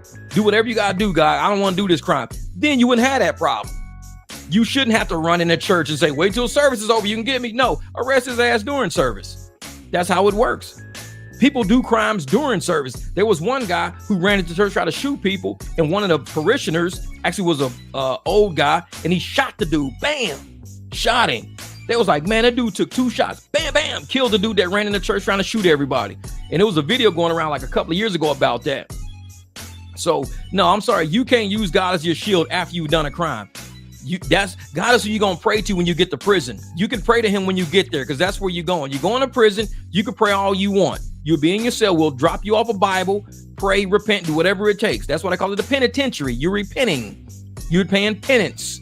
So go to the penitentiary, serve your penance, and talk to God all you want. But you're not going to be out here in a free society hiding in the church as a criminal thinking, well, the church is sanctuary. I could be no. Sanctuary is when we lock you into a cell with steel bars and concrete around you. Now you're safe now. Everybody's safe from you. You're safe from everybody. But I don't play that, churches. Oh man, you just run a church and you safe. Nah, I'm cool, man. I'm cool. Can't do that. Say Uber, Lyft booming or nah? Nah, they're not, man. They're going downhill right now. Oh, I'm gonna see some. I wanted to pull up this Lyft thing too. Lyft, wait a minute. Lyft share price. Let's see what we got today. Oh yeah, let me go in here. I'm gonna pull this up real quick. Share screen. Man, I love having these dual screens. I be moving fast as hell now. They're 1342. They're down 4.62% today. So that's 65 cents. So they dropped 65 cents on a day. 5 days, they were like this. So the highest they were was February the 4th at $3.45. They were at $14. 14. And they lost just about, they're down 38 cents right now. So because they're at $13.37.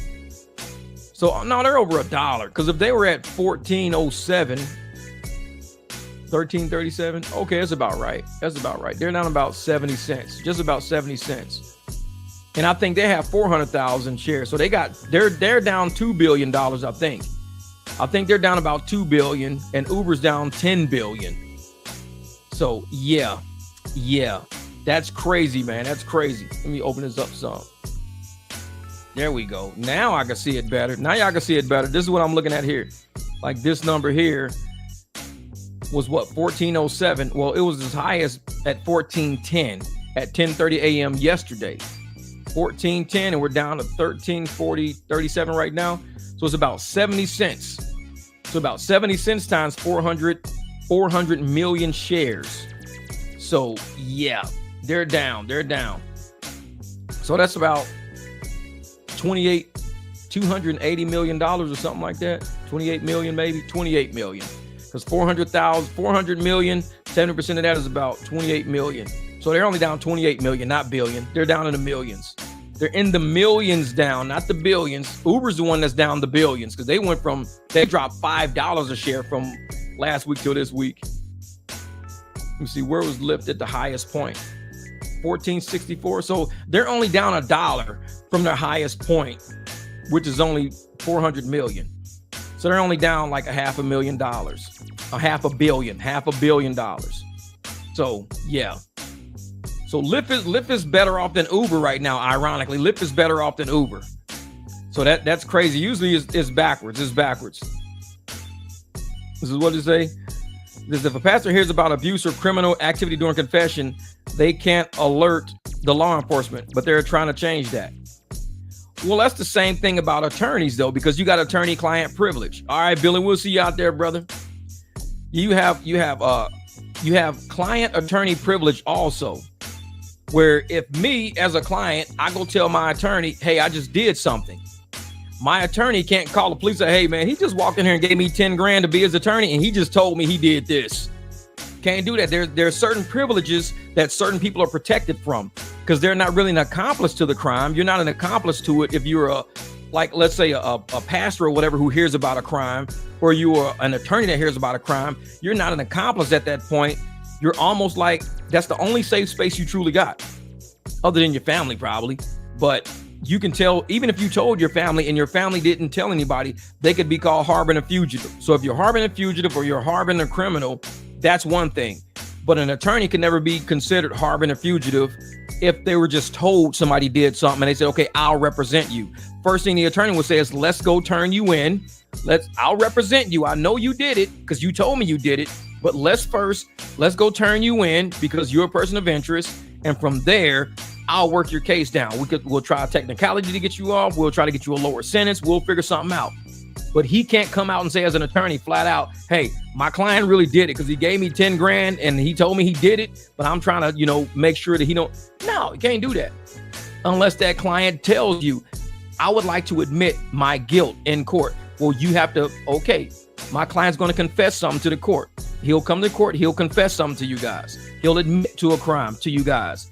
But as my attorney, I have to protect my client's interest. If he tells me, don't tell nobody I did it, I'm going to say not guilty. Okay, my client says not guilty. Cool. But if he says, hey, man, I did it, I like to plead. My client would like to plead guilty. He'd like to plead guilty, but to a lesser charge. So it's kind of like, man, that's how they are, man. Oh, yeah. If people are harboring and committed a crime, they can find themselves in charge for conspiracy. Exactly. Conspiracy, collusion, what is it? When aiding and abetting a criminal, so aiding and abetting. So you can get aiding and abetting, but a pastor or, a priest who you go in and you talk to confession to, he can't get charged with aiding and abetting because it's a protected status, just like an attorney is a protected status. So many attorneys out there know that their clients did something, but they got their clients off the hook. It's not aiding and abetting. They're representing. That's it. They just represent, and they say we're going to use the law to do the best we can. But if somebody else, like you said, if you tell a family member you did it, and the family member knows you did it, and the family member is lying to investigators, that family member can be charged with aiding and abetting because they're not a protected class. That's just somebody in your family who you told who did it, who knows you did it, who probably helped you get away with it. Now they're going to jail now. So it's like, you got to be careful out there, man. Says 28 million is a hell of a lot, even if it's not as bad as Uber. Oh yeah. And that's it. I don't think it was 28 million. I think I had my numbers off a little bit because they only got 400 million shares, and 400 million shares, and they were at what, 70 cents. Let me see something. CAOC. Because they were at, I think, 480 million shares times 0.70 cents. Oh, that can't be right. They're down 70 cents a share. No, I'm not looking at something right. No, that's not right. That's not right. Because if it was 480 million and it was down $1, well, it says 336, but that can't be right. 336 million.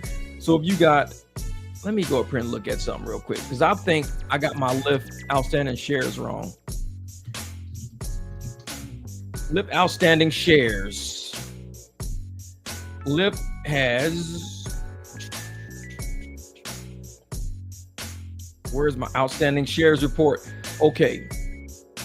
They've got 412 million outstanding shares. So let's start here. 412, 1, 2, 3, 1, 2, 3. They lost 70 cents. It was 70 cents per share. 70 cents per share. Times 0.7. They left 70 cents per share.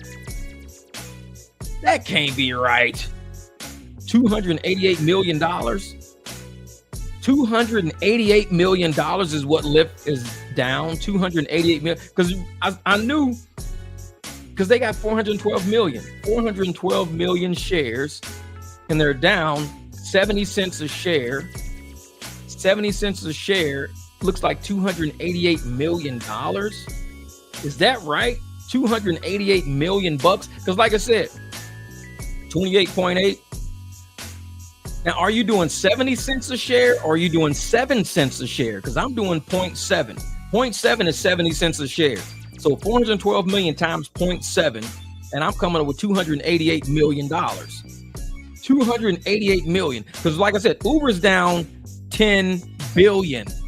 10 billion. And these guys are down, what? A quarter of a billion, maybe? Quarter of a billion? That's crazy. That's crazy. So 412 million shares. And if it's 70 cents a share, 70 cents is 0.7. 7 cents is 0.07. So 7 cents a share, which is 0.7. Because if it was $1 a share, if you had 412 million shares at $1 a share, you'd have $412 million. But at 70 cents a share, 0.7, yeah, it's 288 million. Because I knew something just sounded funny, because I'm like, 412 million is a big number. Something's off with my math. I'm like, something's off. 412 million shares, and you're down 70 cents a share, 0.7. Yeesh. It's a lot. That's a lot. Yeah. That's what I'm saying. Because I said 28 million at first, and I was like, man, 28 million, something seems weird with that number. No, it was. That's why I had to get my calculator out, man. It was something. It was messing with me. Yeah, $250 million, man. $250 million. Yeah, I know it. 288 million sounds right, because Uber was down 10 billion, because they got what, like 2 billion shares, 2 billion shares, and they lost $5 a share. They got 2.1 billion shares, and they lost $5 a share. $10 billion. Like, holy shit. It's crazy. And see, Porfino, this is what, and me and some of my clients talked about this yesterday. Because see, I talk stocks even when I drive, because I'm a numbers guy. So we're driving and we're talking about stocks.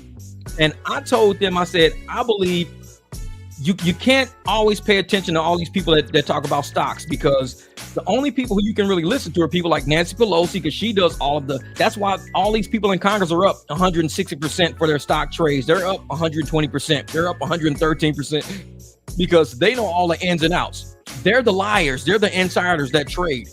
So when I hear outsiders that trade, these people are only up 3%, 5%, 11% for the year. They're only up 8% for the year. So we're listening to a bunch of people that are up 8% for the year, instead of listening to people like Nancy Pelosi and all these who are up 120% for the year. What do the 120% up for the year people know that the 3, 4, 7% people don't know? 3, 4, 7% people are telling you something to entice you to make a move on something. It's like, if I tell you all of this crypto right now is going to go to the roof right now, it's probably because I'm holding some of it. So I'm telling you, man, all these cryptos are finna go through the roof right now, man. It's finna go through the roof right now. Everybody go get crypto. Y'all go buy it. It shoots to the roof. The market cap goes to the roof. All the shit that I'm holding is worth a whole lot more. So I dump it real quick. And all y'all bought it real high, because I told y'all and I fed y'all some shit saying it was great. This is a great buy. It's a great buy. I'm telling you that so you buy it. If you buy it, that means my value goes to the roof. If I tell you it's shit, it's not worth nothing, it must means I'm trying to short it. So always listen to who's telling you what. The people that's telling us that these are great stock trades and everything, look at their portfolios, see what they're up for the year, and look at what they say. They're not up like these Congress people are up. They're not up over, 50%, 70%, 90%, 140% over the, no. So I just say, okay, if they're saying it's up, they're trying to sell some shit. It's like somebody trying to sell you a fucking car, like a used car. Man, this car is amazing. This thing is so fast. I never had a car this fast. You should really consider buying this car. The wheels are super fast. We put the super fastest wheel. Man, I mean, even the air filter is ridiculous. They have nothing bad to say about the car. You buy it, they fucking make off with all the money, and you start going to a shop to get all the shit fixed. It's like, you didn't tell me all of this. Yeah, exactly. If those 3% folks are investing off the Pelosi's, maybe, yeah. Yep, same thing with the news, man. Like I said, it's just noise. So you got to listen to what people are saying and who's saying it. Like who's saying that Uber and Lyft's going through the roof. We're drivers. We know the industry is changing because we're all the ones doing private clients. Everybody's private client base is booming right now. It's going up. You went from 1 client to 6. You went from 6 clients to 19. You went from 20 clients to like 70 now. You got 70 people in your phone. Like when I type in the word client on my phone, let me see something. Let me go to my contacts. I'm gonna type in client. I'm gonna see some CLIE. All right, so I just say CLI. So I got 1, 2, 3, 4, 5, 6, 7, 8, 9, 10, 11, 12, 13, 14, 15, 16, 17, 18, 19, 20, 21, 22, 23, 24, 25, 26, 27, 28, 29, 30, 31, 32, 33, 34, 35. So I got 35 people. If I type in client in my phone, 35 people pop up. That's it, 35 people. Now, some of these people know groups of people. So I'm like, oh shit. And let me make sure, because I'm thinking of a name right now. Yep, she's in here because I was thinking of this lady named May. I do have May in here because I was thinking, well, so May's in here. Wait a minute. My client this morning is not in here because I don't have him as a client. I got 2 people that I know I'm picking up over the next week that I don't have them as client in here. So, but they're more like fam. Some people I put in here is almost like family, but they use me to do their rides. Because I tell you, if you got people in your family, live in your city, you got friends in your family, friends in your city, and they're not using you for rides, but they're calling Uber and Lyft all the time, they fucked up. Because they know you do this for a living. They know you do this for a living, and they're not calling you. They support local, support your friends, support your family. Because if you're not supporting these people, you don't really care about these people. If you care more about Uber, Lyft, the pensions they support, all of the retirement plans they support, then you're going to use Uber and Lyft. When you care about your family, your friends, being able to use the money you give them to recirculate back into the community where you live, before you pick up that phone and call Lyft, you're going to say, hey, man, anybody know a private driver around here? Oh, yeah. Everybody on Facebook, and like I said, I got Facebook on here too. Everybody on Facebook right now should be saying, hey, does anybody in my city know a private driver? They should just text that. Anybody know a private driver? Instead of picking up Uber and Lyft every time. Hey, does anybody know? I got to go out this weekend. Anybody know a private driver? Hey, I got a friend. You're going to love him, man. Great guy. He's got a whole portfolio. Man, you're going to love him. This is what you can do. A lot of people try to use Uber and Lyft. Honestly, some of these people are sketchy because I've seen people go to Scottsdale in a Prius, will get out the Prius about a half mile to a mile from the club, order a black SUV, so it only charges them like $20 so they can pull up in front of the club in an SUV. Now, it'll pay us like about $11, $12, $14 to go 1 mile. So we'll get 14, they'll pay 20, they'll go 1 mile in the black, so it looks like they pulling up in an SUV. Like, man, you live way out, dude. You live man, you live like 20 miles out. You pulling up in an SUV, you got money like that? Damn, you got money. But they took a Prius the whole way to get there, and they paid $30 to get there. And then they pay another $20, and they here because they know if they took a black SUV from their house, they be paying about $100. So they want to look like $100. They only want to pay like 30. That's it. I just want to pay $30, $40. I don't want to pay no $100, $150. I got to go back home. That's a $200 night. I don't got money like that. I'm just trying to look like I got money like that. It's like, no, man, you got to do something different. Do something different.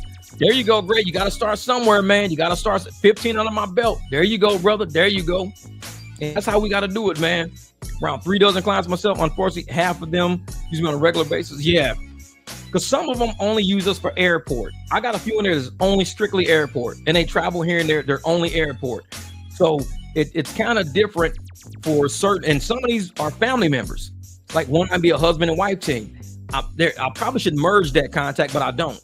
But sometimes the wife will say, I need to get to the airport. The husband will say, hey, I'm flying in town, this and that. So it's kind of like they both pop up at different times all the time. Luckily, they never cross book, which is good. Even though they both fly at different times, they never cross book. So I love it. But yeah, man, if people out there don't have clients up under their belt, you're not understanding the purpose of rideshare. Rideshare taught us, and it taught the public how to do livery services, how to have people in your cars, and to be safe about it. Back in my day, you never get in somebody's car you didn't know. Hell no. Now everybody's doing it now. So they're teaching us the business. They've normalized strangers getting in our car. Like last night, I picked up a group of 5 last night. Complete strangers. They get in, we laugh, we talk, we cruise and everything like that. We wouldn't do that back when I was young. I wouldn't just jump in somebody's car and start chatting with them. They'd have to be friends with us. They'd have to know who we were. We were just getting somebody's car. Now people get in your car and they're like your best friend within the first mile. Hey, they've normalized it. If you haven't picked up on that energy and started building you a private client base, you're late. You're late. A lot of channels out there. I wouldn't do that. Then don't. But don't try to set no GoFundMe up. In about 3 weeks from now, I need to GoFundMe because I need. No, we already told you already how you can do it. How you can do it. What up, Rodeo? My brother. Got some big news today. Hit me up when you can. Will do, brother. Will do.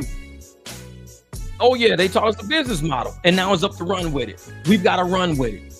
So a lot of people out there, they're late to the punch. They see that people want to pay us. And I say they want to pay us, man. They want to give us the money. They only think Uber and Lyft's the only way they can give us the money. They think they're paying $50, $60 a Uber and we're getting the bulk of it. We're not getting it like that. If they get 50 or 60, we might get 13 to 25 to 30 of it. We ain't getting that whole 50 or 60. They think they're giving it to us. When they find out we could be their private driver, oh, they love it now. Thank you, rideshare. Appreciate that, Steve, my brother. Hey, Steve, you got a minute to jump on the stream, or you want to just tell me differently at some other point? If it's big news and you think all of these people want to hear it, we can say it right now. You can, then after the live stream is over, you can cut it out and you can put it on your channel. It's like, man, so that way you can create content as you're doing content while letting everybody know at the same time. Okay, cool. Wait a minute, let me see something. All right, hold up for a second. There you go, brother. All right, y'all, get ready for Rideshare Rodeo. Get ready for my man Steve. Let's see if he's doing it. Let's see what happened. Oh, I got to get Kev in, too. I forgot about my man Kev. I got to get Kev in. Jeez. Man. Oh, thank you, Pain Wednesday. You be making me crack up, man. You have me laughing. You be having me dying laughing. He was like, I don't know what your pronouns are. I said, my pronouns are what I look like. He said, you go, girl. I look like no girl. That's funny shit. I know, Kev, I forgot you, man. I got you, brother. I'm going to put, because I'm going to be on for a little bit. So I got you. I'm going to see what Steve has to say, man. Man, you be killing me, man. You be killing me. This is just a joke. I know it. That's why I be laughing, dude. Every time I see you post some wild shit, I'll be dying. And hopefully other people get it. A lot of us on this channel, we do joke back and forth. And like Pain Wins, I can joke because we're familiar with each other. We go back and forth. We laugh and everything. So when he was like, yes, and he said something, he said, yeah, he, she, whatever. I don't know what your pronouns are, man. I said, my pronouns are what I look like. He said, you go, girl. I fell out laughing. I was like, dude, it's wild. He's wild, man. But that's what we do on this channel, man. We have a good time, man. We laugh, we kick it, man. We kick it. Hey, Kev. Well, I'm waiting on Steve right now, but because I just put the link in right here. So the link's in there. So if you want to come on right now before Steve jumps on, just in case he's not ready yet. Because like I said, I put the link in there. He says, my pronouns are Mo and Money. Mo knee. Man, that's what's up. Hold on for a second. Let me turn this way. There we go. Oh, yeah. And like I said, man, Melly Mel, my brother. He says, hey, the barbecue showed us how to make it in the private ride business. And the thing is, okay, cool. Getting on now. Perfect. And that's the thing, man. We had to all take that leap. We had to take that leap. We had to say, you know what? Oh, Kev, give me a minute. Steve says he's getting on now. I know he had to probably get on this thing, but I'm going to get both of you guys in. Yeah, but man, it's like if they showed us how the business works and they already prepped the community for getting in our cars, they prepped the community for paying us and giving us tips and using Cash App and Venmo. We got digital merchant systems. We've got everything we need to do this on our own. We've got and people keep running to these apps. They keep, oh no, I got to stay on the app. And the rates keep going down for drivers, down for drivers, down for drivers, up for riders, up for riders, up for riders. And it's like, okay, so you're creating a huge gap and you still not doing well, creating that huge gap. Get the fuck out. And so I'm like, man, okay, y'all get ready for my man Steve, Rideshare Rodeo. And like I said, I'm going to have Kev in too, but we're going to listen to what Steve has to say, but I'm going to bring Kev on. So all three of us are going to be on the thing. We're just going to listen in. What up? This is my man Steve. What's good? Uh-oh. Kev, yours is loud. Kev, yours is loud. Now I can hear it. It was echoing back into the thing. That's all. I'll bring you back on in a second. So what we got, man? You said we got some big news. What do we got? We have some huge news, dude, because you've been talking about it, about Uber retaliated before the law. We're talking about the Colorado law for anybody that doesn't know. That it went into effect February. They lost their injunction. Their case is being kicked way down the road. So they're going to be lucky to get back into court this year. So they have to follow it. But the fines are already going to be enacted. I can tell you right now, I know of a few things going on that you might know of some about the tipping. You heard you can't tip after the trip. You can no longer pre-tip. I thought you could. You can no longer pre-tip. You can no longer, and this sucks because it took a lot of people a long time to get here. You can no longer put in a default tip. In case you go out to the bar all the time, get drunk. You're just like, hey, tip $10 in case I forget. One of those. They've removed that. You can only tip after the fact. So, News. I got a reason why. I know why. Because if you pre-tip, like I said earlier, if you pre-tip, they can't lie about how much you got tipped. Because you can ask the rider, hey, how much I tip you $30. They got to put $30 on that receipt now. Yes. But yet if you post-tip, the rider and the driver is separated. So the worst part is you're supposed to, the driver and let's do it from the passenger standpoint, because one of the big parts of this law is the second the trip ends, the second the driver ends the tip, the transparent breakdown is supposed to be on an unscrollable screen, right in the app, right then that second. And here's why we know how fast it's supposed to happen, because they said no tip in there, just what the passenger paid, what the driver made, and any line items that can fit in the font size that they agreed on for that screen. But the second it ends, the passenger is supposed to see that. Well, here's what they've done. The reason they don't want the tip in there is because they didn't want to, because the state said that would allow Uber time to say, well, let us get this receipt together, right? Yeah. So now, if I call for a ride right now, and I know that, I see the price, okay, I'm going to pay this. The driver sees it up front. They have to see the transparency. They know what they're being paid. They know what the customer is being paid. But if I take a trip to the airport and the driver lets me out, what it does now is it takes 20 seconds of a spinning wheel that says processing. There's nothing to process. It's just the amount I spent and the amount going to the driver, which was already known before I ever got in the car. There's nothing to process. It takes 0 seconds. They're doing a 20-second timer, and then really big at the bottom, it says rate your driver. So it's almost just skip this screen. Yeah. And it doesn't come up. So get this. So Stephanie Vigil, the drafter of the law here, was contacted by 9 News, the biggest, not my news, but the biggest news in Denver.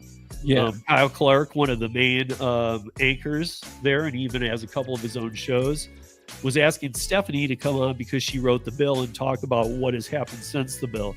And Stephanie said to his assistant, Mallory, said that that Steve knows more about the law.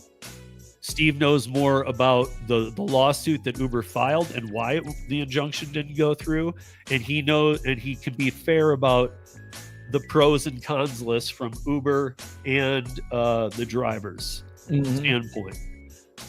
So tomorrow I am doing a pre-thing before I go on 9 News this weekend and do a thing with the biggest anchor in Denver. So if you can get us that link for that 9 News, man, I want to get you on there. I want to stream that while you're on the news and everything, man. So yeah, I don't know the exact link, but it's 9news.com. Okay. So hit us 9news.com. Let us know what night it is. The guy who will be doing it is Kyle Clark. Anybody that lives in Denver knows this guy. Okay. He's not my cup of tea. Yeah. He was all aboard with our mayor and stuff about some of the Seeing Professor, he's got it too. He's saying they need stealing processing time. Uber allows us time to calculate how much we can steal from you. But that's how they trap you in an hourly rate. but that's the thing, is that this law was designed so that wasn't needed, because they even knew, the drafters knew, to say, like, well, if we say they have to put the tip in there too, they're going to pull some processing crap. That's how onto it our people are getting. Mm-hmm. So they were like, no, just tell them they have to put out basically, if I call for a ride to the airport, the second I get into that car, way before it even, the numbers that they need to provide, they already have. Yep. And it's like, it should be no question. It's transparent. It's just flat. It's just straight. But it's the finagling they're trying to do. Like I said, it's the calculating how much can we steal? How can we benefit ourselves with this transaction going on? That's what's going on right there. And these engineers, they know it. They're a bunch of crooks and they know it. They've been crooks since they even tried to come into the industry, and they keep elevating that level of crime they're doing, saying, what loopholes do we have that we can use, and we don't have any transparency. We don't have to prove anything. It can be unaudited. It's unregulated. What can we do? Look, I can't make this statement and like say that it's fact, but I'm going to make it and say that I think it's true. I think the engineers are probably given bonuses to figure out ways to screw drivers over. Yep, revenues, man. They're coming up. They say, hey, we will run your program this week to see if it works and how much we can make off that program you created. Oh, great, because my team has a new program and it's going to take, this much miles. It'll take this much miles off of each ride and it'll add this much to here. Man, we created a program for it. Just like bankers creating programs, man. Yeah. So I just wanted to tell you, man, I will get you the link. I think that you should stream it. And just make sure you're reacting to it. And then they can't. Professor, the same way. If you stream it, if we stream the interview on all rideshare channels at the same time, and later, what you can do, Steve, is you grab all the clips of all the streams of you and make a montage to show how we all reacted to it. I don't even care. I'll just share all the ones you guys. Because we need to get word out to the communities. That's my big thing. When riders find out and drivers find out, when everybody knows that we're being bamboozled and swindled, that's when we start communicating with each other. We have the game already figured out. We just got to let the public know we have the game figured out. Talk to your driver. He'll let you know. Yeah. It's like, it's hard work though, man. And I'm glad we got so many channels now just fighting for each other and pitching for each other. And we all, it's like I said, it's like Voltron. Everybody's coming together to form Voltron right now because it's going to take that. It's going to take that. And I just found it awesome that the drafter of the law was contacted by the 9 News affiliate, the anchor's assistant.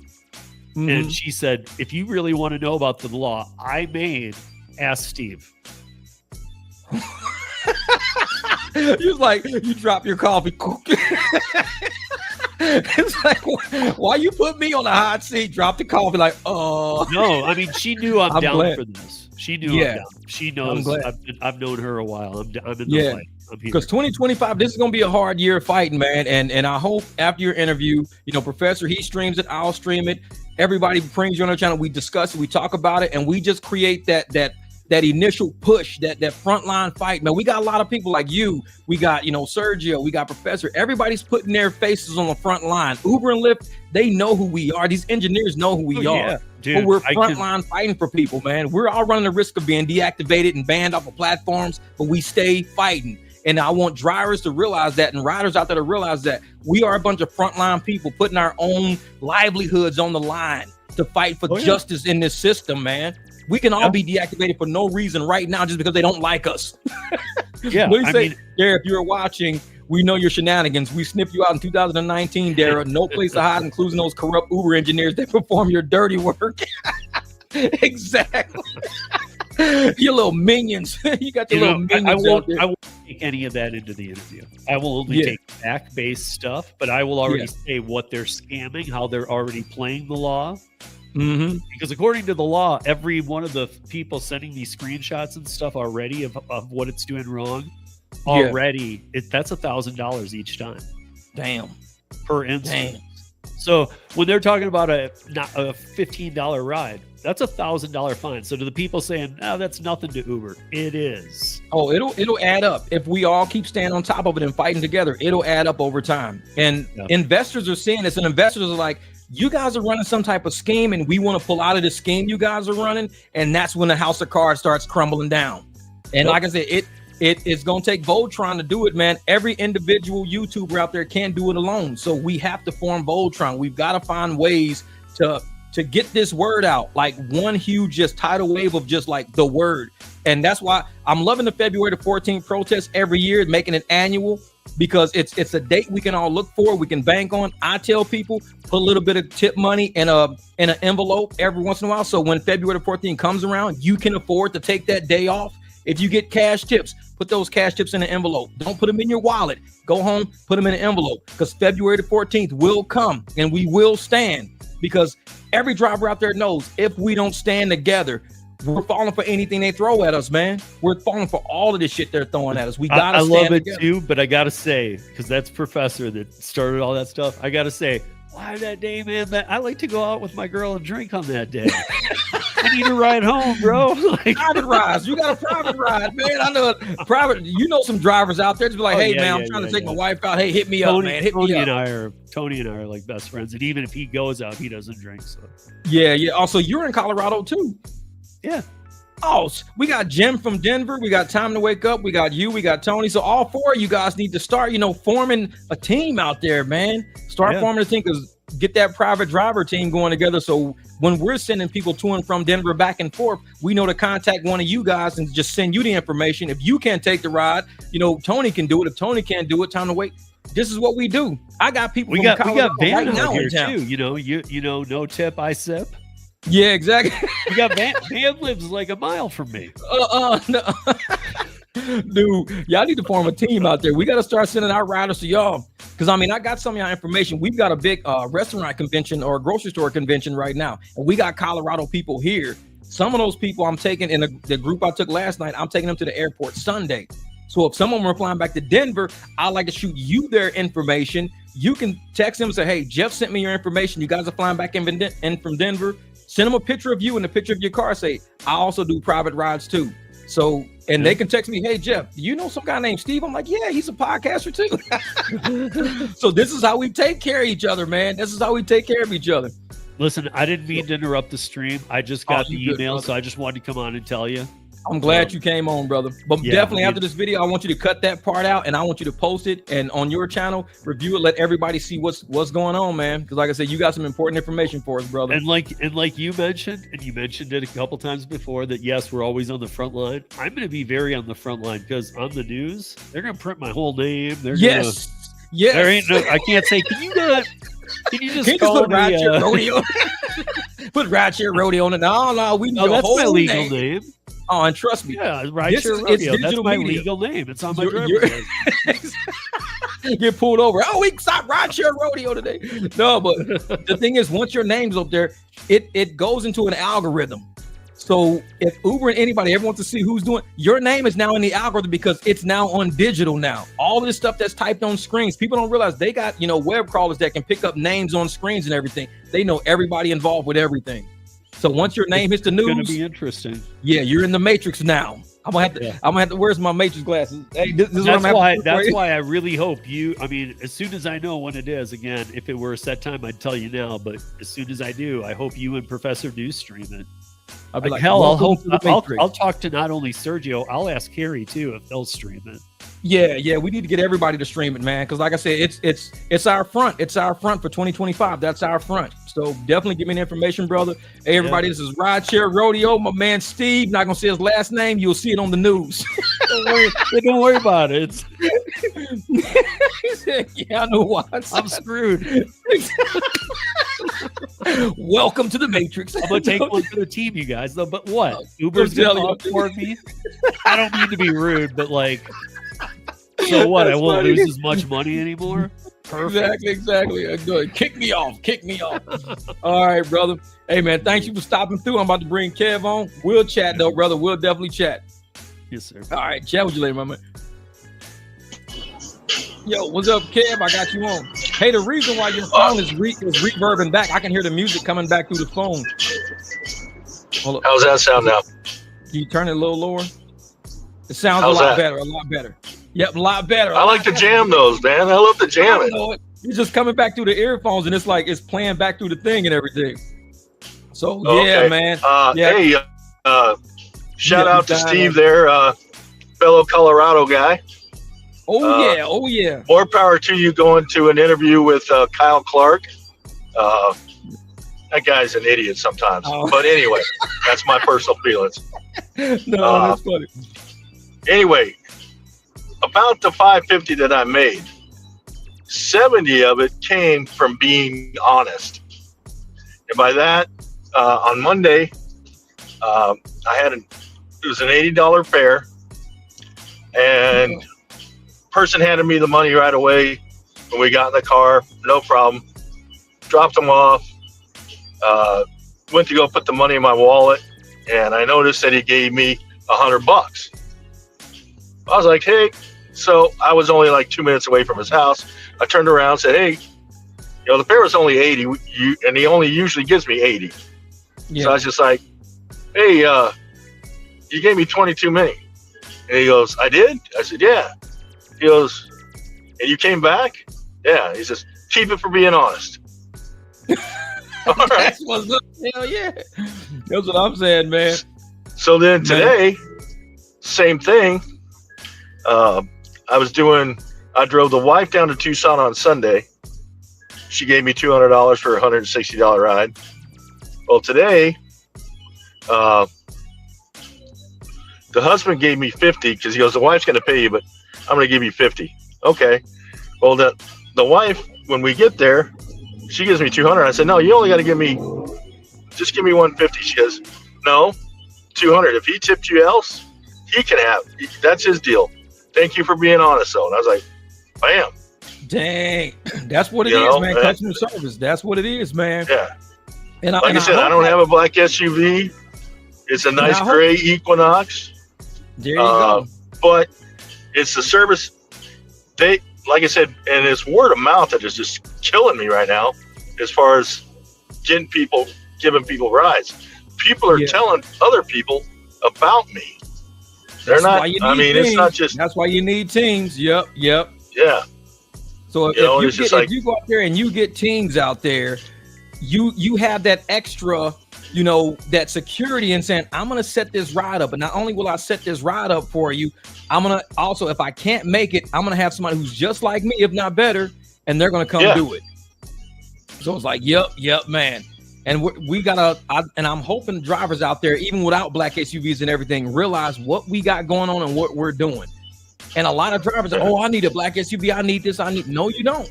All you need is you, a team, a clean car, and present yourself well. And you're going to be better than what Uber and Lyft are offering. Because right now they're offering low pay to drivers who can't even afford to fix their vehicles to show up to you looking decent. They don't pay enough to afford it. People's cars are breaking down on them, literally breaking down, but they can't pay for the repair because Uber's not giving them money for the repairs. They're barely paying their bills.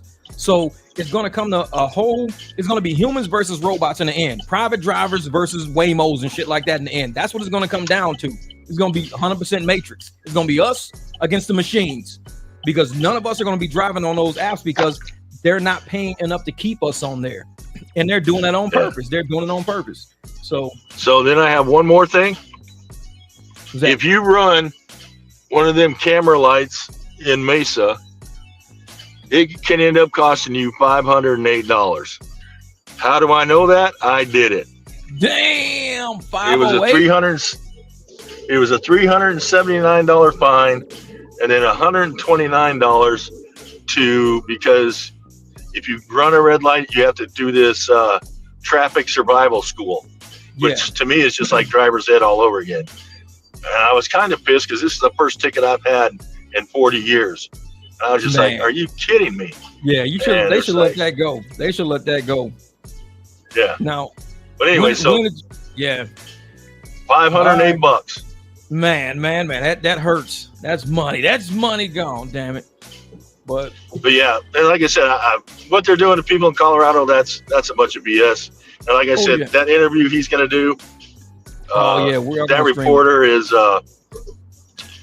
Yeah, I he can't said see. he. I Yeah, have he to said limit he. myself on what I can say.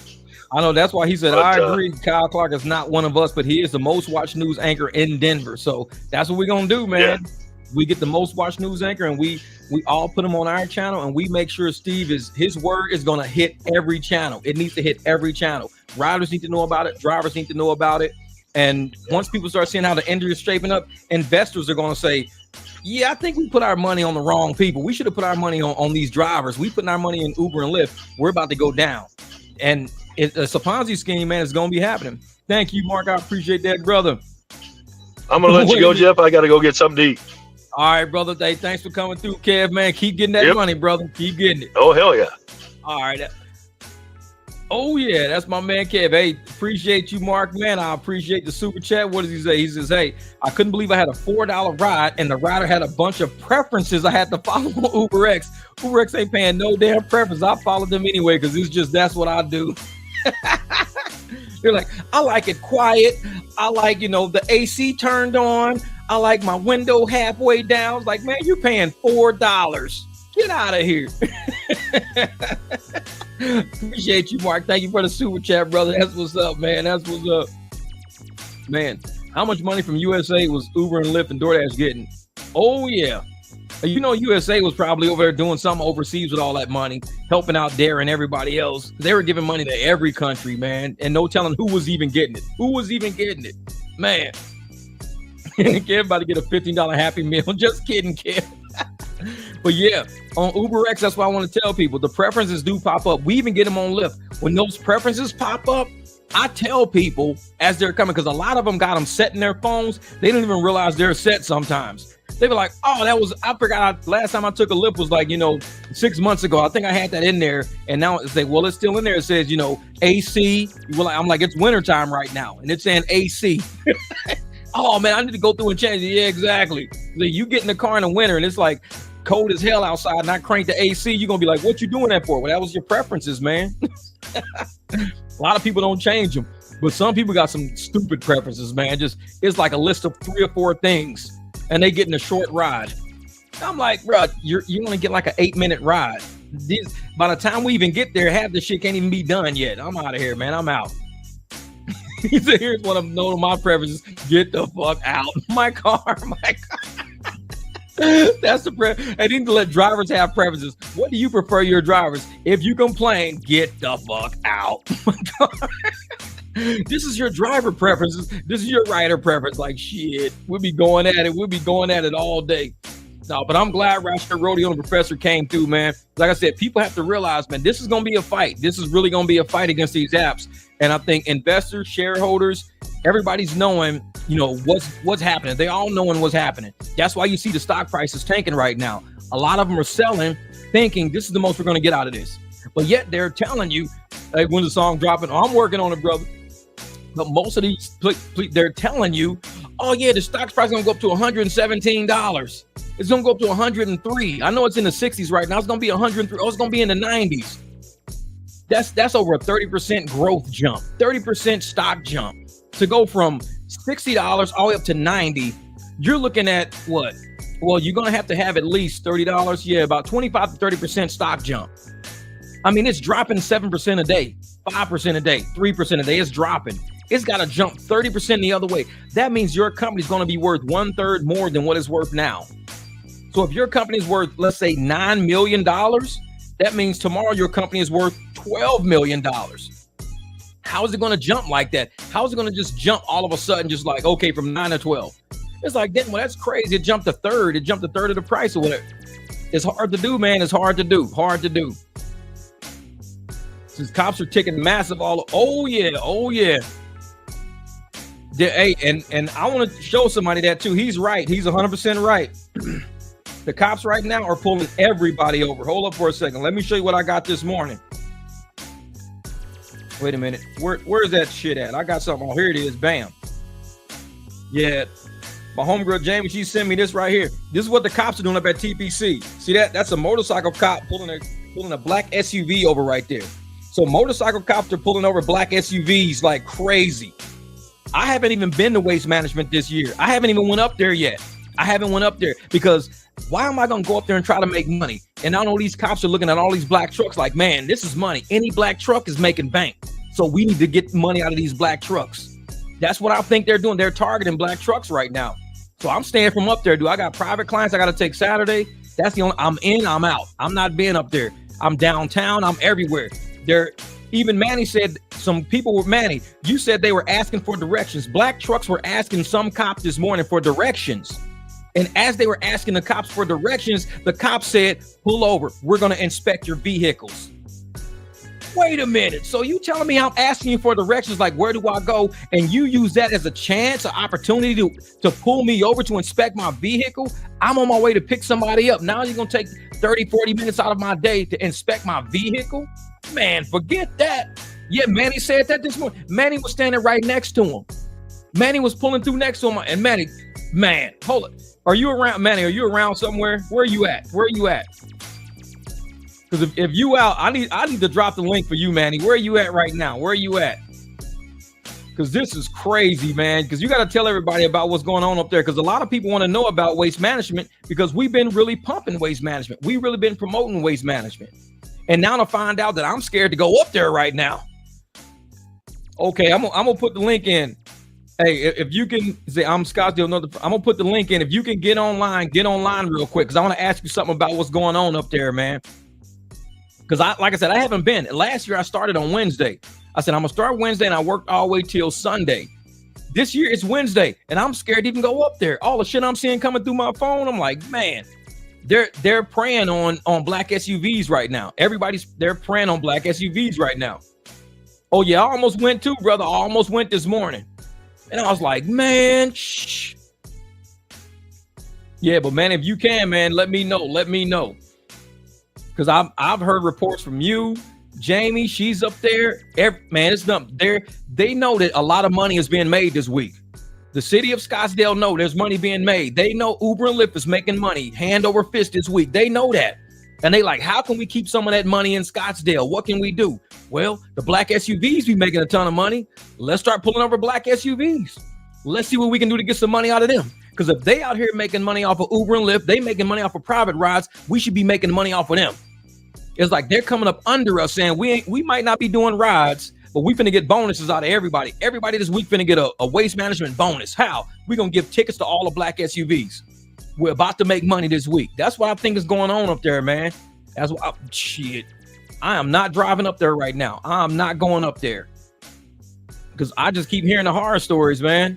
It's like, hey, if you got a black SUV, be careful at waste management. You can't even park and wait on your people. Tickets for anything, Brent. They giving people tickets for anything. So it's even worse because the main camera light by TPC, by DraftKings is closed and Uber app doesn't know it and tries taking you that way. Ooh.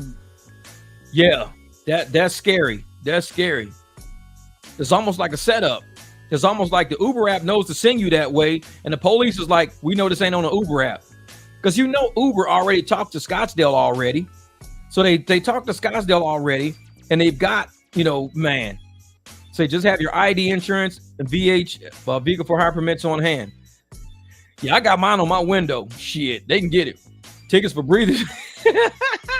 You get tickets for breathing too hard. You pull around through, you got tickets for breathing too hard. Because Uber contact, all of the law enforcement beforehand saying we're going to have areas staged. We're going to have this and that going. We need these lights operating. These lights don't have to operate. They already know that already. So as soon as you get up there and you see a light not operating, but Uber is saying go that way, Uber was already told that light wouldn't be operating. So it's almost like, it's shooting fish in a barrel. They got everybody swinging through saying, oh, ticket. It's like, but Uber is sending me this way. Uber's like, we told you we was going to help you guys get money. We might not be able to, give you guys any money through what we make off of people, but we can at least help you guys get tickets.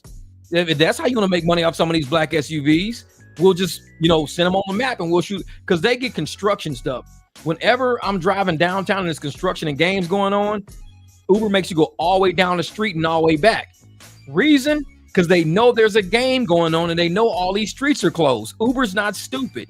They know every Phoenix Suns game or every baseball game, Diamondbacks game, all of these streets are closed. So they send you all the way down like to past Central and you're hitting 2nd Ave or something. And then you're cutting down and then you're coming back to pick people up. They know it because it's on the app. It don't have you making a left turn right there.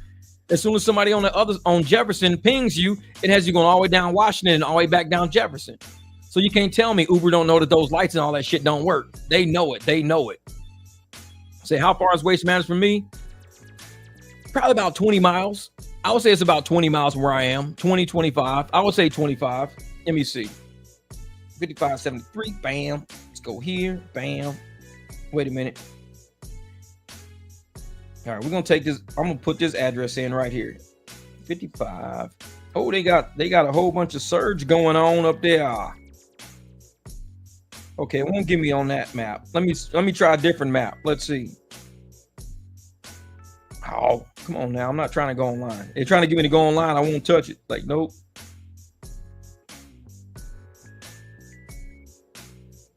Ow, they won't let me put the address in. Oh, let me go on Black SUV to make sure they don't send me a ride. Black SUV, this way, online. I'm gonna put a destination filter in. How do I do a destination filter? Head to destination, use map. I'm gonna put in Princess Pima Hotel. Pima Road and that. Okay. Okay, it's in from where I am right now, it's 18.2 miles. So 18.2 miles is where I would have to go, way up there. 18.2 miles. So yeah, about 20 miles. About 20 miles it would have me go up there. But the thing is, man, it's yeah, it's not worth going up there. It's not. I'm listening to people, man. I'm getting text messages. We're seeing everything online and everything like that. People out there getting tickets, getting pulled over. Man, forget that. So take your key. I mean, take the Jeep up there. No, take the Jeep. They have people moving around on rickshaws. Yes, they do. For real, man. They do. They do. They got people up there riding on bikes and everything. Make sure you have a 12-pack of Crusty Dusty to get out of the situation. As soon as the cops come up to the car, just hold the donuts up to the window. Hey, look what I got.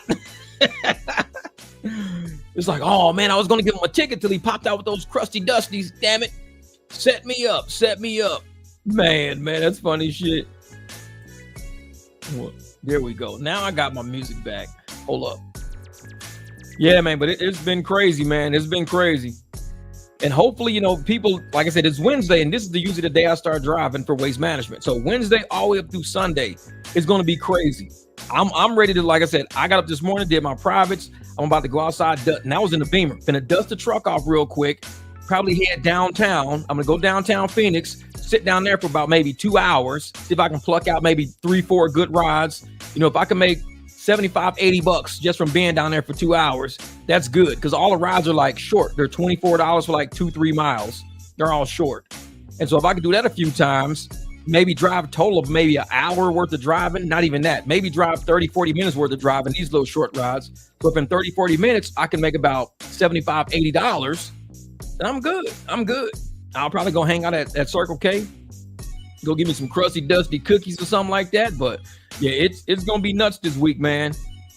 But Uber and Lyft, I wanted to make sure I had this live stream set up so we can discuss that whole Uber and Lyft situation with them not being able to, get their money right. They couldn't get their money right, man. They tried to get us. So on the day, Uber ended 65 cents in the hole, 65 cents per share, 65 cents per share at 4.62%. Let me go do something real quick. Calculator. So 65 cents a share. It's gonna go 0.65 times 400 and what was we said 12, something like that. How many shares they have? It said how many outstanding shares they had. That's 37.8. 412. That was it. 412. 1, 2, 3, 2, 3. So they are down on the day. Their valuation is down $267.8 million. $267.8 million. Lyft went down today. Lyft dropped $267 $1.8 million. Uber with this $2 billion. Let's see. Stock value. All right. Uber, on the other hand, dropped $5.26 today. $5.26. That's 7.5%. They dropped today, 7.5%. So Uber, with its 468 million shares, I think. So they dropped $5.26 times Uber outstanding shares. Oh, 2 million. They had 2 million. It was like 2 point something billion. Whoops. Wrong thing. Here we go. Come down here. Times 2 billion. Yeah, that's 10. 2, 1, 2, 3, 3. I put in 2 billion shares. I'm gonna see if this shit even calculates. Oh yeah, 10.5 billion. I thought it was gonna have an E on it because it was too big. Man, $10.5 billion Uber dropped today. 10.5 billion with a B. Man, they dropped that just today to lose $10 billion in one day. 10 billion bucks in one day, man. Look at this. Let me pull this up for you. Bam. This is where they at today, right now. Let's go. Wait, come on, thing. Go over here. There we go. There we go. Look at that. They lost 5 because they were up, 70 cents today. It was $65. They started. They were at 65, but that was at 9:30 a.m. Previous day's close was 69.75, and they dropped to 64.48, and that puts them at $5.26 per share in the hole. 5.26. It says Uber falls. Let's look at this. I'm gonna open this up right here.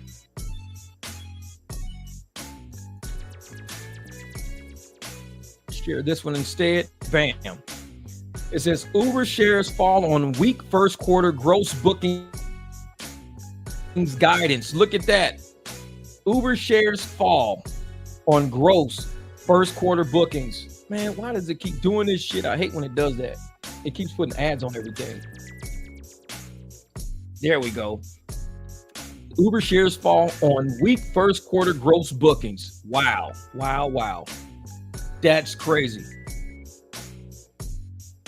It says gross bookings, which include rides, hails, delivery orders, and driver and merchant earnings, but not tips, will be 42 billion to 43 billion of first quarter. Uber said in a statement, fourth quarter bookings grew 18% to 44.2. What the hell just happened? Like what? I think Uber's mad at me, man. They just made my computer glitch. That's fucked up. They just made my whole computer jump. That's crazy. Oh, I see Manny down there. Let's see what Manny got. Oh, Manny. Hopefully your computer ain't loud. Let me stop sharing that real quick. Let me pull you on real quick. Yep. There you go. What's good, brother? What's good? This is Cowboy Manny in the building. What's up? Out here driving, man. Well, trying to drive with traffic being what it is, and the cops not participating in being friendly. All of the lovely people have decided to come out and grace us at this waste management open. Instead, they're deciding to be tyrants and a hindrance. They are ticketing people for pulling over to the side, pick up people. They are not allowing anybody to stop. They have one pickup and drop-off zone. I finally got a hold of Sergeant Stewart. Shout out to Sergeant Stewart. You're at least a decent man, and I will always respect you for being straight and honest with all of his drivers. Always get me off the hook. Anyways, he said, only place, 91st and Bell. You don't do it there, they're ticketing you for stopping the flow of traffic. They're ticketing you for being illegally parked. They're ticketing you for being a hindrance. All those, every one of them tickets they're issuing adds up to $1,250 a ticket. Damn. They taxing people, man. That's what we making like a day. Shit. If you making $800-900 in a day, every day you working for free. You working for free. Facts. Man, they have that data. because they work with Uber to control the flow of traffic at all these events.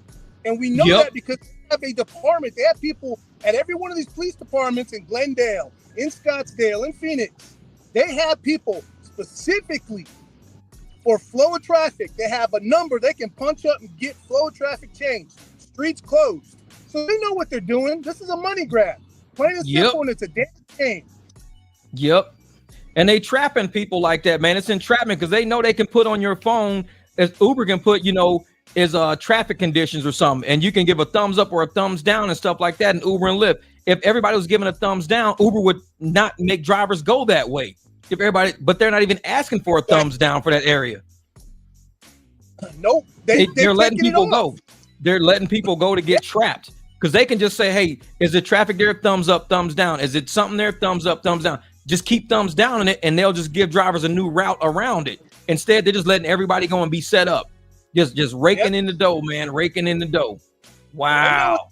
It's a heck of a money grab, man, because you think I saw Jamil was with me. He was tailored with me because he had to pick up his clients right with my clients back here. Yeah. And we were looking down Paradise, backside of Frank Lloyd Greenway, all the way down. Every car we passed had a ticket on it. Every single car. There was like 8 or 9 motorcycle cops out there. Wow. People trying to argue with them. It was like, it's ugly. It's an ugly situation. Yeah, I haven't been down there yet because I told you I was downtown doing a grocery store convention. I'm doing that convention because I'm picking up people from like South Phoenix and driving them there. I haven't even been up that way yet. So I'm glad you dropping knowledge for everybody like me because we all haven't been there yet. It's really just starting today. So I appreciate that, man. And it's it's hundreds of drivers right now. Hundreds going to be seeing this live stream going, thank you. We got the conference tonight too. So there's double dip. Oh yeah. That's why I'm only going to do the concert. That's it. I don't think I'm going to be able to do waste management. I'll do the concert. So man, somebody says Manny streaming with passengers in the vehicle. Now that's gangster. What's up, riders? Welcome to Arizona. You're chilling with Manny the Cowboy. And you're on a live stream right now on YouTube. Everybody across the globe is seeing you. We got the UK in here, Germany, Canada. We got the whole United States. Everybody's checking y'all, riding with y'all right now. We're all gonna leave you a tip, man. I'm just kidding. So I'm gonna say thank you for having me on. I wanted to drop that for everybody. Be careful, be cool. safe. Thank you. Hey, get your money. Get your money. Hey, thanks for letting us know, man. I'll definitely let everybody know on the live stream. You up there looking out for us. Appreciate that, Manny. You guys be safe. Thank you guys for driving with Cowboy Manny. All right, brother. I'll talk to you later, man. Oh, yeah. That's my man, Manny, out there, man. He's out there doing. I know somebody says he's riding around with passengers on the live stream. Now, that's gangster right there. Hey, only on the mic drop do you get to cruise around with passengers in the back seat. This is how Manny's doing it. You know what I'm saying? That's my guy right there, man. So I'm glad, he's letting everybody know that if you're up in that area, up near Waste Management, you got to go to 91st and Bell. If you go outside of 91st and Bell, trying to do any type of pickups or something like that, you may be ticketed up to $1,200 worth of tickets. That will ruin your waste management experience. Trust me. So for me, I haven't been up there yet. So for him to drop that knowledge for us, it helps drivers like me out because when I get off this live stream, I got to eat and I got to take off to downtown. I was going to try to get a ride from the airport, maybe up to Waste Management or something like that. But if he's saying the cops are working on something, we need a few drivers to report back to at least help us. Not go up there and now we're working just to pay off a ticket. We'll go to Waste Management, get a $1,200 ticket, and the whole week we're working just to pay that ticket off. So it's like, nope, I'm not going up there, man. My privates, I got to take a couple of privates up there, but that's Saturday. I take some up there.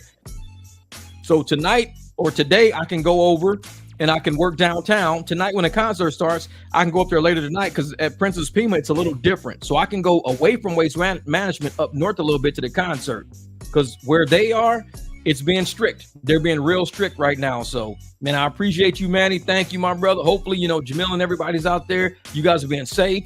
You're not getting tickets. Jamie, she sent me the picture of the one black SUV pulled over by the motorcycle, and she was just trying to make a U-turn. So she asked the cop, is it okay if I make a U-turn or something? Or the cop said, you can make a U-turn right here. What did she say? It was so funny. Where is she at? She said something that I was dying laughing. Where is she at? Oh, here it is. She said, yeah, they told me that I could make a U-turn. And I asked, is that what that guy did? And all the cops laughed at me. I said, yeah, they setting folks up. You better be careful out there. We all know how these cops is operating today because it's a money grab, man. It's a money grab.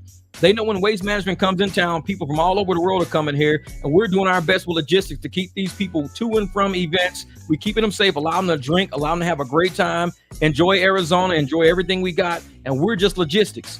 And these cops and everybody knows that, and they're like, well, how can we get money out of these people without really affecting these people?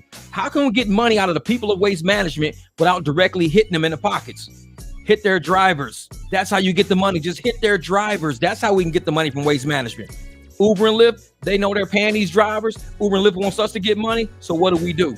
We hit the drivers. So Uber and Lyft says, we're going to help you guys get more money, but we're going to use the drivers. We're going to set them up. We're going to send them to areas where you guys can get a ticket. It's like we're going to flush all the drivers to one area. And as we corral them up in that area, you guys be ready to issue tickets. That's how you make money for Waste Management. And law enforcement, of course, is going to say, appreciate you, Uber. Thank you for sending us all these drivers our way. Manny is saying 91st and Bell. Go to 91st and Bell. You get around that little drag net they got up there, 91st and Bell. Because when I go up there, I will not go to where if I see signs saying Waste Management this way, nope, I'm not even going near it. They're not stopping me for nothing. Nope, not doing it, man. And so anybody up there, if you're listening to this live stream, Manny said 91st and Bell is a safe area for pickup and drop-offs. 91st and Bell. If you do anything other than 91st and Bell, you're at risk. You are at risk for being hit with a lot of tickets left and right, man. So that would be cool if you could interview a traffic officer about the situation. You know, like you interviewed the airport security gentleman. You were wearing a packed shirt. When I got kicked off the airport lot, asking him, well, how come I can't talk about packs? Well, that's soliciting. Bro, we're having a conversation. It's not even soliciting. We ain't asking nobody for money. We're just talking, man. Well, you can't talk about nothing except Uber or Lyft. Bro, you being paid by Uber and Lyft. That's what they do pay a lot to be at this airport.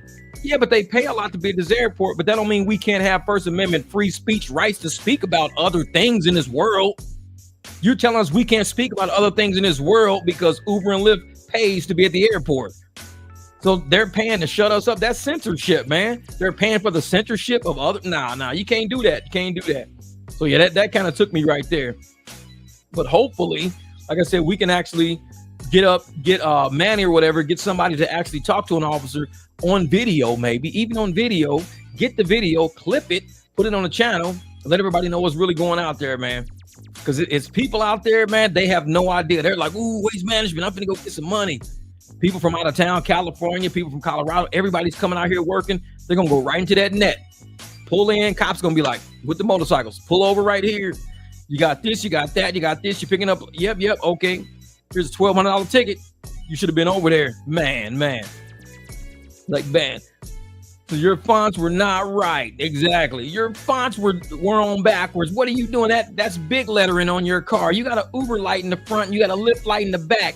That's dual workship. We're charging you for whatever, man. Whatever. But yeah, we've been on this live stream about 2.5 hours.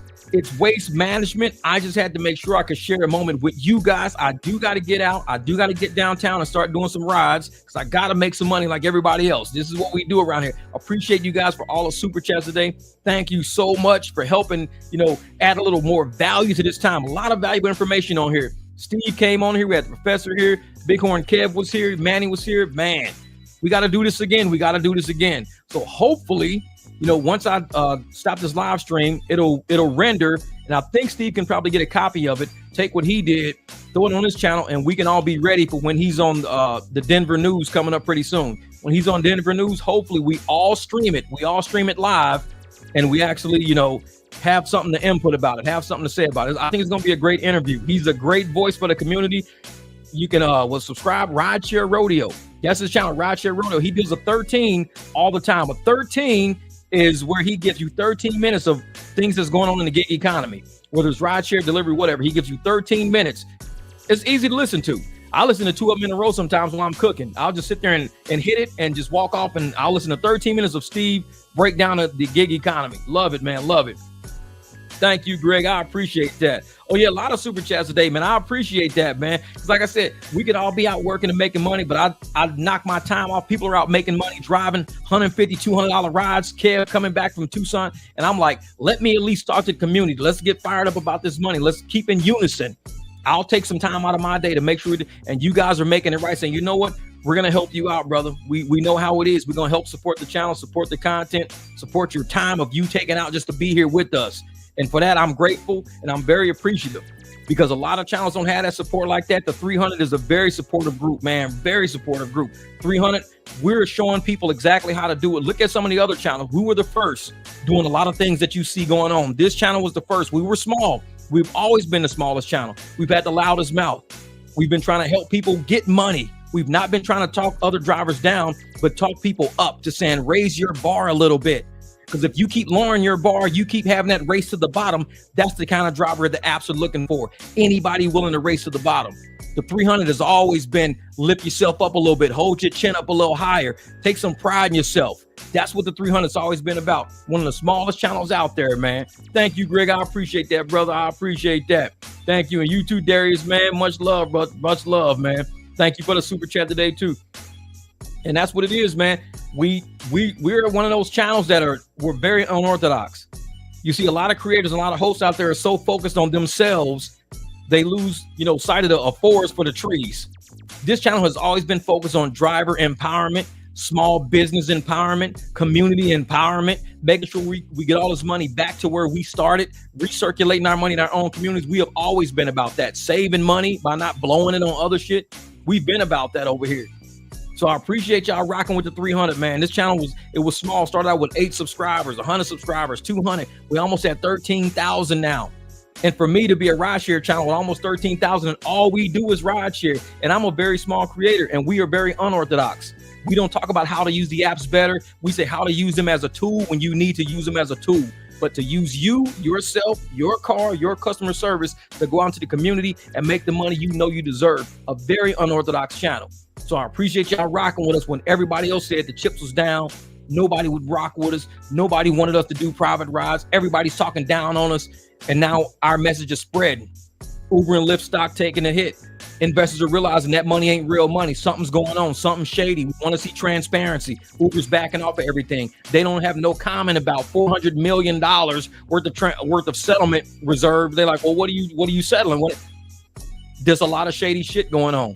And this channel was one of those channels. All you drivers in the chat, all you drivers in the comments, you guys help create that energy and that synergy. And we push for this type of content. We push for this type of transparency. We got news media pushing for transparency. This is what we're doing over here, man. We never imagined us to be a channel at the level that we're at right now. And I'm not saying we're that high up at the level, but we're not talking about trace and surge. We're not talking about, how we can make, 2Ks a week if we drive in 80 hours a week. We're talking about how to build client bases, how to build something that you can sustain, that you have control over, how you can have your own clients, how you can make your own money, how you can take care of your own car. You taking control and being completely empowered by everything in your soul to have surety and stability in what you do every day. You're not relying on the next person. We're not employees. We can't rely on HR. We can't rely on the payroll department. We can't rely on the marketing department. We can't rely on the sales. We do everything ourselves from the ground up. So we know how strong we are. We know how much money we're worth, and we finna go out and get it. We finna go out and get it. And that's all we can do. This is one of those channels, man. It's just one of those channels. So I appreciate that, man. The last time I worked with Lyft and Uber was last night. I worked with Lyft last night. I worked with Uber on February the 1st. And before that, I worked with both companies December the 31st. So I took a whole month off of both apps. Didn't work on both apps for the entire month of January. And prove you can take a month off and you can do private rides, build yourself, make yourself hungry. Just like people say when you want to fast. When you fast is when you stop eating and stop drinking. When you fast, you're recharging your body, you cleansing your body. I took a 1 month fast, a 30-day fast off the apps, a 30-day fast. And I worked on myself. I worked on my clients. I worked on my marketing schemes, my tactics. I made myself hungry for this, man. I made myself hungry for it. And I came up with different schemes and different ways that I can do better customer service, so I can get people to want to ride with me. You starve yourself. The people who are driving 80, 90 hours, they're not fasting. You're driving 80. They can't even think straight. You're driving 80 hours a week. You can't think straight. You can't come up with a marketing plan when you're constantly working for somebody else's marketing plan. When you fast, when you say, I'm done eating all these shit rides, I'm done eating. I bet you come up with something real good after about 30 days. You was like, I know exactly what I'm gonna do. I figured it out. I know how to do it now. I've watched the game unfold. I know how to do it now. So everybody go out there, man. Everybody go out there. Fast for a couple of days. February the 14th, we all gonna be fasting. I want everybody to do private rides on February the 14th. Cruise up and tell them, hey, listen, you only paying me like $15 for this ride. It's like a 25-mile ride. I ain't even getting $1 a mile for this, man. Can you just hook me up $25, $30 at least? I'll tell you what, here's 40 just for being out and driving today. Appreciate it. This is how we do, man. This is you're a top shotty for the driver resistance. Little team, big steam. That's what's up. Little team, big steam. We the 300, baby. And on that note, we out of here. I like that. See, little team, big steam. Man, appreciate you guys. Thank you guys for the super chats today. Y'all help me keep this channel going. You too, Abby. Hey, God bless you. God bless you. After 300, everyone supporting each other, community stick together. I'm glad we got some people on Denver starting their own team out in Denver through this live stream. Man, this was a good stream today. It was a lot of good energy. Man. 11-11. There we go. Private rides, baby. This is how we gonna do it. We gonna get out there and get it. And Denver, stand up. Keep standing up. Jim from Denver, thank you for the super chats. And I hope Time to Wake Up, Steve and Tony, I hope you guys link together and start that little coalition, that private ride coalition, and trust that each other's got each other's back. Don't be scared to say, hey, here's the number. Call my man Steve. He'll pick you up because I can't pick you up at that time. I got somebody already set. Next thing you know, you guys are straight across the board. So you're forming your team already. I like that. This is the day of the resistance, baby. The resistance has started, and it's going to be televised. In the meantime, I need to go grab me some.